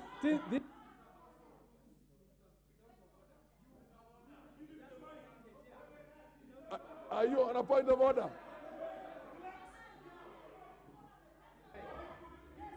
Yeah. Yes, what's your point of order, Honorable Memuse? Speaker, this is a house of rules, Mr. Speaker. Yes. And the only way we can debate in an orderly manner. He is on a point of order. The only way, Mr. Speaker, we can debate in an orderly manner is if we follow the rules. Absolutely. That you rule on that seat. Yeah. You have stated here that nobody should mention names of those who cannot defend themselves here. Mr. Speaker, please, if that is a ruling, please, if any member wants to debate, avoid mentioning names. We will debate on this issue on sober. Order.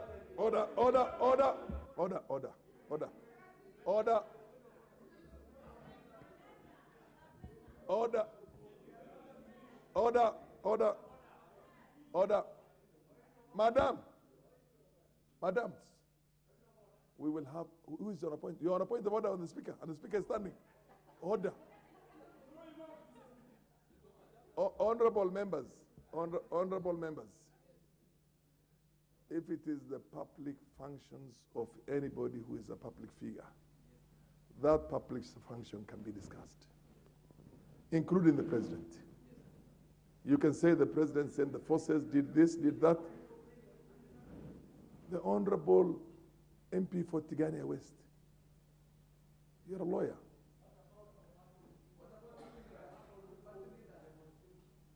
What about you are Kiboret? I can forgive you because you're a first timer. You don't talk when the chair is on his feet. Order. Order. Listen. I am hesitating very much because of the interest in this thing for me to throw out many of you. But I'm sure one of these days somebody is going to do that. The point I'm trying to tell you is that I'm trying to educate you on how to use your mandate and practice it very well. You can discuss the public functions of any public member, any member of the public. The only thing you cannot discuss is private matters or her private matters. You can discuss the public functions of the president and say that he ruled this, he did this, it is wrong, you cannot, but then discuss that matters that are private. So if you just listen that, and for God's sake, if somebody says that a leader of the opposition organized these things and did this and this, it is perfectly in his right. And for you to be a dignified member of parliament, to behave like somebody out there in the crowds, the moment somebody's name is mentioned, you keep on shouting, it doesn't make any, it denigrates and lowers your own dignity as an individual. Nobody is the holder of the dignity of somebody else. You are a holder of your own dignity. The way you conduct yourself in the house here is what is going to make you the responsible, dignified leader Kenyans are looking for. And shouting does not include that. For God's sake, don't engage across. So, Honorable Member you have finished your time, in my opinion. It's Waluke's turn. Followed by order. Order. I'm I'm on my feet. Order, order. I know your time has been taken, but that's unfortunately the nature of things. Order, order. Waluke is going to talk, and he's going to be followed by the MP for Taita Taveta. Order. And all of you will get, listen, honorable members, when somebody is on the chair here, he has to do quite a bit of balancing. Order. Fatuma, I have all along been restraining myself because you are not doing good. Please. Order, continue. MP Waluke. Members, Kikalia. Yeah, what's the point of order, the MP for? But point of order on what? He has not started talking. On the ruling of the Speaker. On the ruling of the Speaker.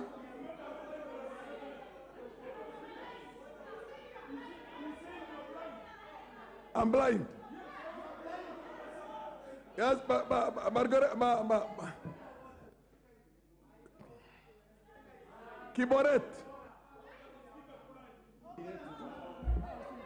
Can we confirm whether we have the quorums with the Speaker, sir? Order. Order. Yes, Kiboret, what's your point of order? What's your point of order, Kiboret?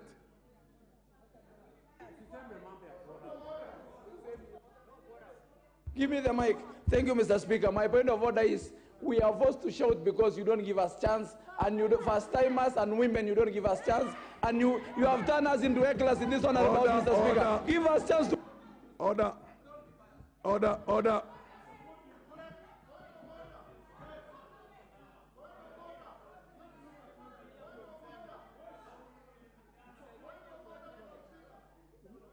Proceed, Honorable MP for...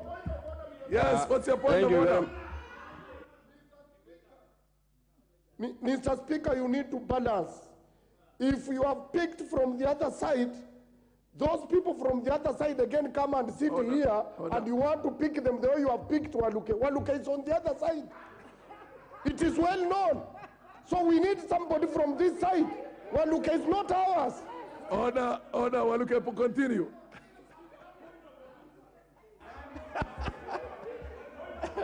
Thank you, Honorable Speaker, for giving me chance also to contribute on this. Point of order?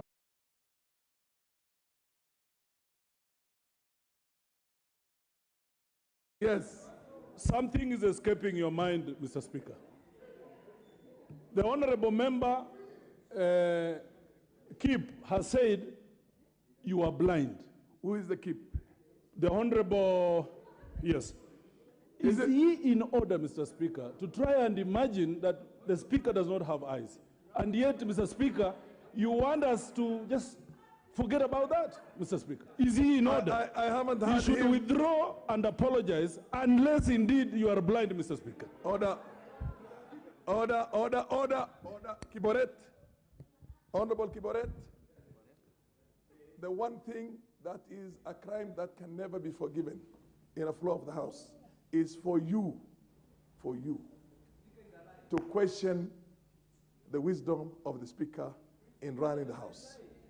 Under the circumstances, you're going to stay out of the House for the remainder of the day. Proceed.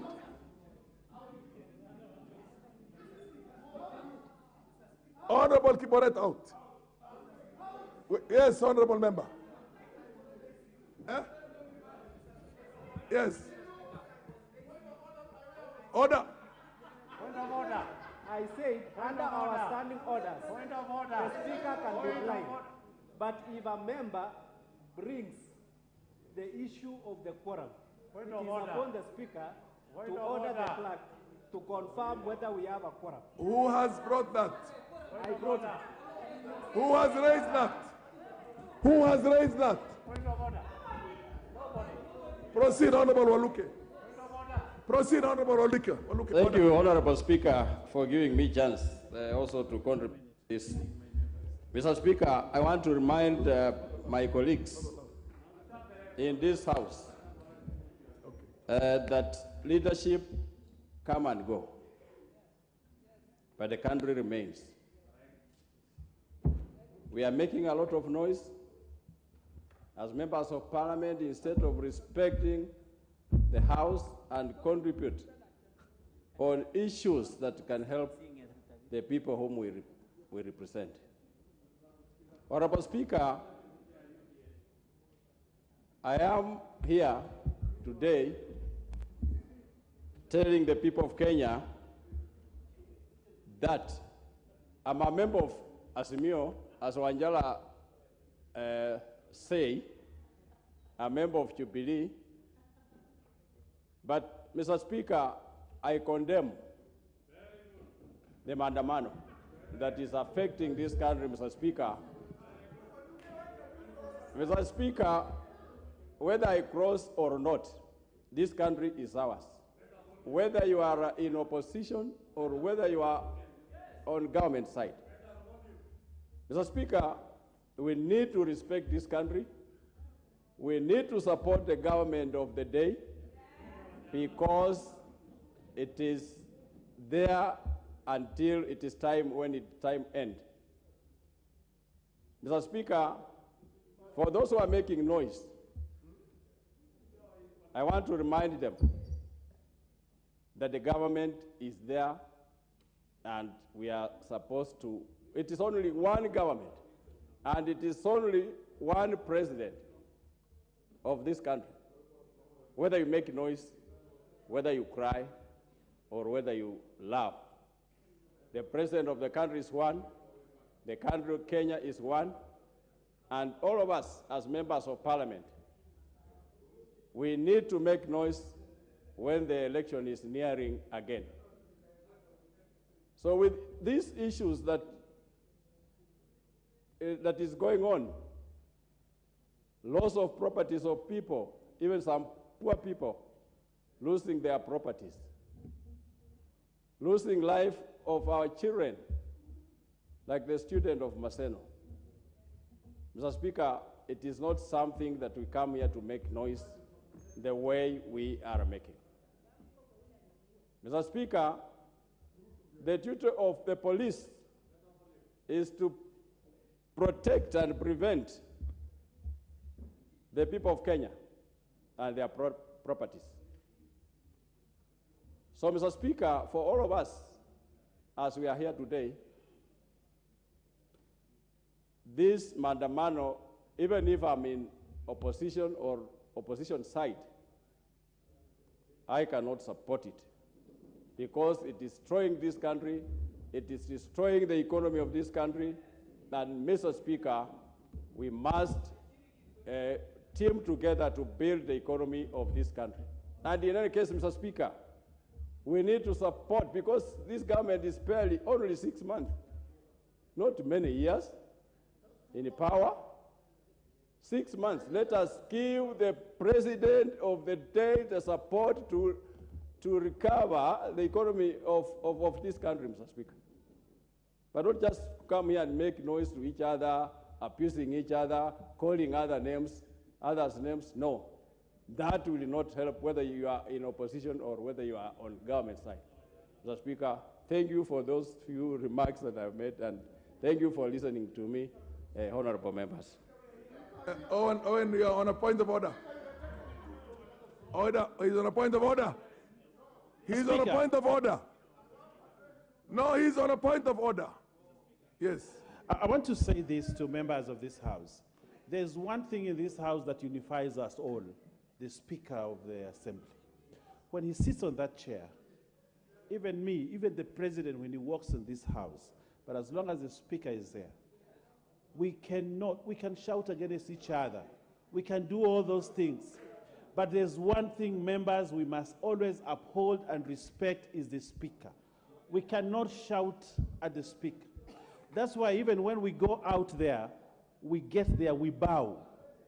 That's why when the Speaker walks in this chamber, all of us stand, because we must hold utmost respect for the Speaker. So, my honorable members, there are many things we can do in theater. Respect. I have seen members of my coalition, as they've been told to move out, they shout at the Speaker. and they and they call names at the speaker. That is you are not only disrespecting the speaker, you are disrespecting the house. The mess, when it is put here, is a symbol of authority, which is represented by the speaker. So, honorable members, we can shout at each other, do many other things, but I want to ask that we respect the speaker utmostly, because that's when this house will stand. I thank you. The MP women rep for Taita Taveta, followed by the women rep for Migori.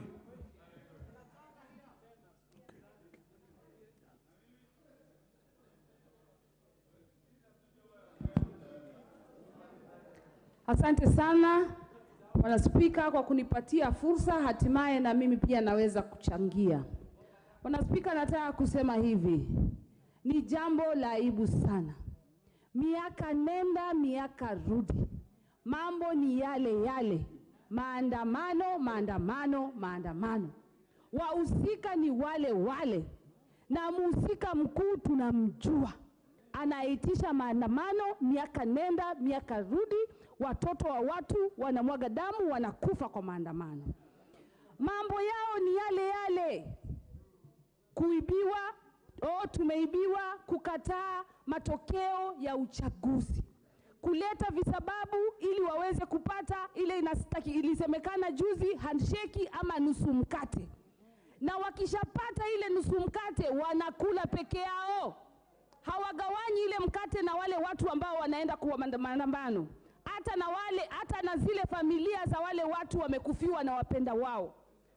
Mheshimiwa Spika, ni vizuri kulalamika ama kulalama kama kuna kosa, lakini kuna njia ya ustaarabu ambayo tunaweza kuleta hoja zetu, na tumeona watu wakifanya hivyo kwa njia ya ustaarabu. Lakini si haya mambo ambayo tunajionea katika Kenya yetu, ya watu kwenda barabarani kuharibu mali za watu, na hata hatimaye watoto wa watu wanapoteza maisha. Hadi lini kina mama wataendelea kulia kwa ajili ya watoto wao? Mheshimiwa Spika, itafikia mahali tutawaambia watakula mili za wale watu ambao wanafariki. Haifai na wala haistahili. Tunayalaani hayo maandamano, kwa sababu si maandamano ya amani. Tunasema namna hii, Mheshimiwa Spika, ni lazima tuheshimiane na tumpatie rais aliyoko mamlakani nafasi ya kufanya kazi. Hata mama akishika ujauzito inachukua miezi 9 kuweza kujifungua na kupata mtoto. Hakuna mimba inazaliwa na miezi 3 ama miezi 4. Kwa hivyo tumpatie rais ambaye ni William Samoei Ruto nafasi ya kufanyia watu kazi. Mheshimiwa Spika, watu wanaogopa kwa sababu wanajua William Samoei Ruto ni mchapakazi, na ndio maana wanaona wakimpatia nafasi atawaaibisha. Ndio maana wanataka kwenda barabarani. Kwa hivyo tuungane sote pamoja, tuache maandamano. Asante sana Mheshimiwa Spika. The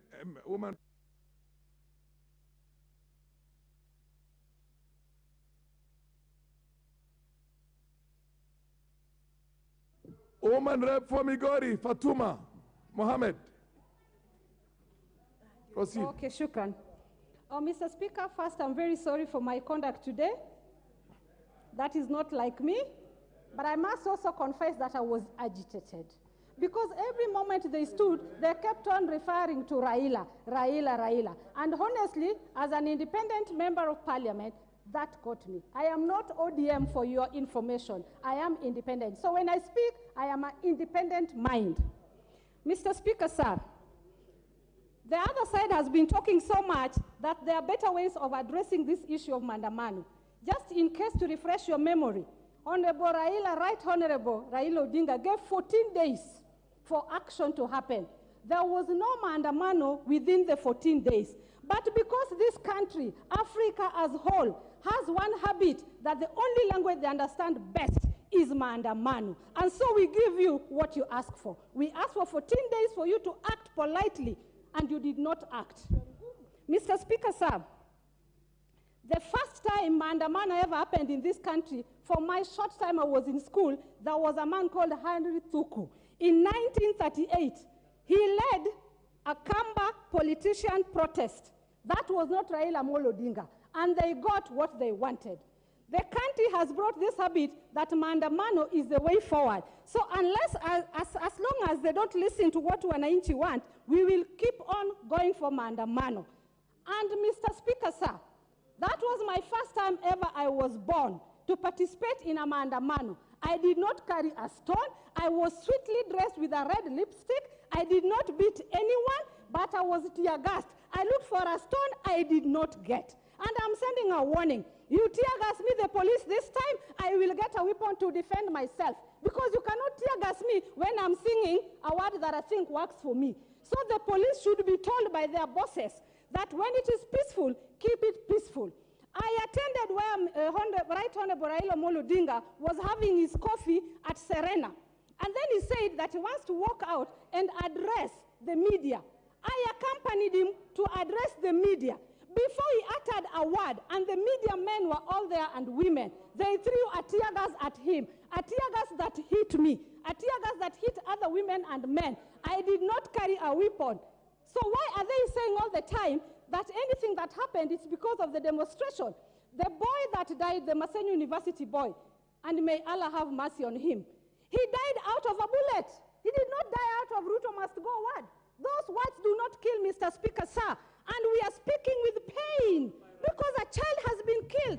That boy was singing his own words, I don't know what, but he must have been saying, Unga must come down. He must have been talking as a hustler that they stood for. So today to come here and blame Right Honorable Raila Odinga for the sins that the police are doing under executive order is ungodly.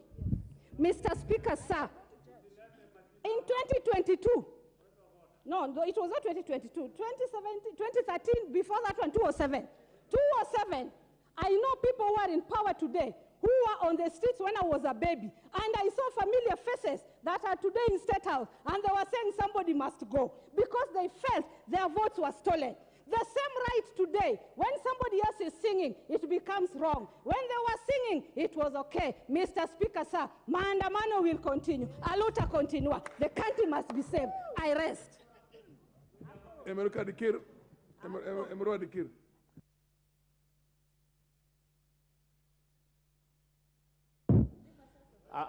Asante Bwana Spika. Yangu tu haitakuwa mengi Bwana Spika. Ningependa tu niseme ya kwamba ni jambo la kustaajabisha Bwana Spika, wakati nchi zingine ziking'ang'ana na mambo ya kujenga nchi zao, wakati wananchi wa nchi zingine wakimambana na kutengeneza nchi yao, nchi yetu Bwana Spika yenye ilitoka uchaguzi juzi inang'ang'ana na mambo ya kupigana. Bwana Spika, ningependa tu niseme ya kwamba sisi tulimaliza uchaguzi juzi tu, na kila member ambaye ako hapa Bwana Spika akiambiwa warudie election hawezi kubali. Kwa nini tulikubali tuliposhinda? Kwa nini tunakataa wengine wakishinda? Kwa hivyo Bwana Spika, ningependa niseme mimi siungi mkono hii mambo ambayo inaendelea. Bwana Spika, unajua maafa yenye imetokea Kenya hii tangu uhuru ni mengi sana. Watu ambao wamekufa wakipigania haki, watu ambao wamekufa wakiuawa na maserikali yenye zilikuwa. Bwana Spika, histahili saa hii wakati demokrasia iko Kenya hii, bado tunaona maafa yenye inaendelea Kenya hii. Kwa hivyo nataka niombe marafiki zangu kwamba hii serikali ni changa sana. Sisi wengine tumepitia mangumu, na nataka kila mtu asikie, hata ningependa hata Salasi asikie mheshimiwa. Sisi wengine tulifungwa, sisi wengine tulipitia mabaya, lakini tumesema lazima tuvumilie, tuone hii serikali ifanye kazi, tupee nafasi ifanye kazi. Wengine wakiona polisi wanatorokea choo, wanajificha kwa choo, alafu wanatuambia Bwana Spika ati wanataka, Bwana Spika, sisi tunajua Kenya serikali iliyopita vitu yenye ilitenda, tunajua uwizi ambao waliifanya, tunakumbuka vizuri sana. Kuna wakati walichukua bilioni 16 usiku moja, within madakika 26 wamebeba pesa. Wengine walichukua bilioni 90. Bwana Spika, sababu hii maandamano yanaendelea saa hii si ati kwa sababu watu wako na njaa, hata sisi tuko na njaa, lakini hatujaamua kwenda maandamano. Kuna watu ambao wanataka kuficha yale maovu yale maovu waliotenda wakati serikali ilikuwa inakufa. Bwana Spika, waja tukuambie, na lazima tuambiane ukweli. Si tunavumilia, tunanyamaza tu. Watu wajue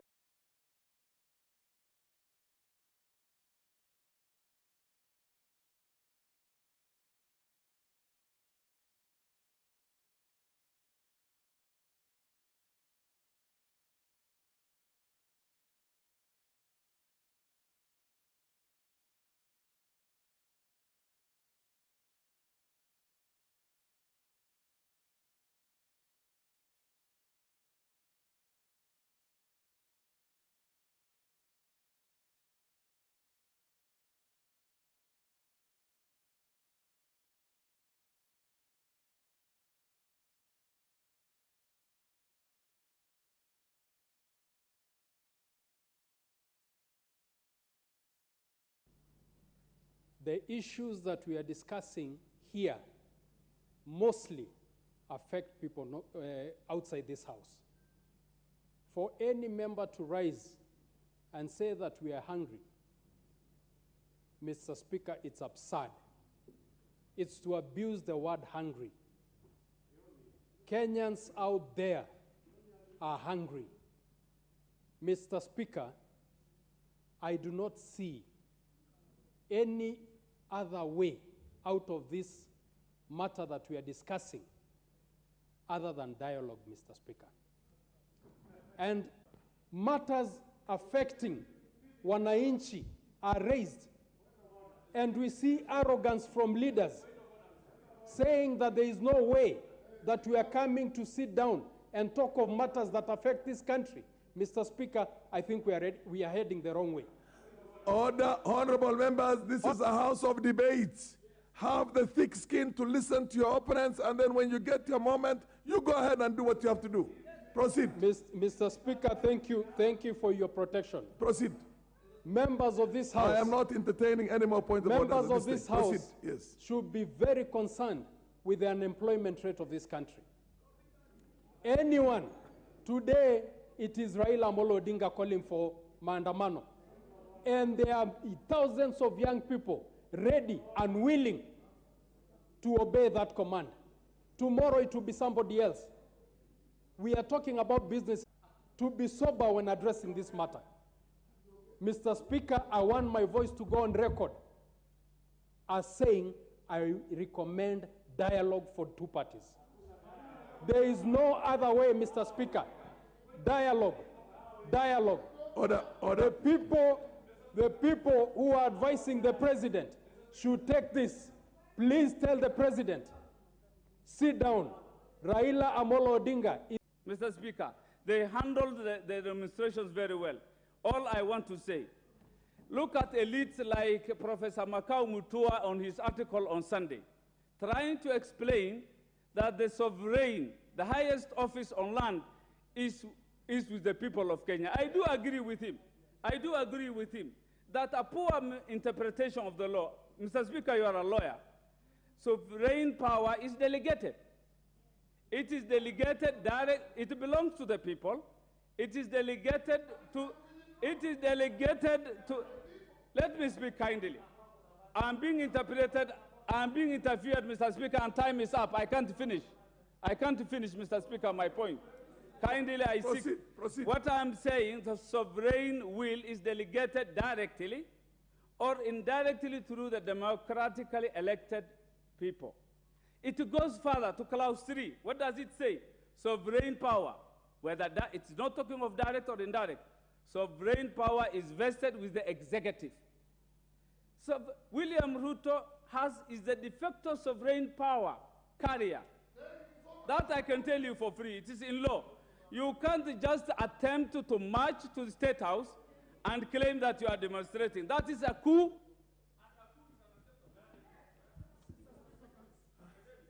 Order. Honorable members, I would have loved to give an opportunity to each and every one of you, but so is the nature of things. Time is not enough. Some will lose, some have won, and those ones who never got a chance this time will get it the next time. Honorable members, And now, honorable members, the time being 7, order. The time being 7 a.m., this House stands adjourned until tomorrow, Thursday, the 23rd of March, 2023 at 2:30 p.m.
Hi and welcome to another episode of Behind the Mic, where we bring you conversations with people who currently sit behind the mic and have sat behind the mic. We're here to have candid conversations, find out who are these people, how do they live their lives. Some you know very well, others not so much. And it's my business to make sure that I bring these people a little bit closer to you. And today I am sitting with one of the greats in radio, someone I hold in very high regard. He's taught me quite a lot in radio, and I'm very, very appreciative of that. But also, he has seen his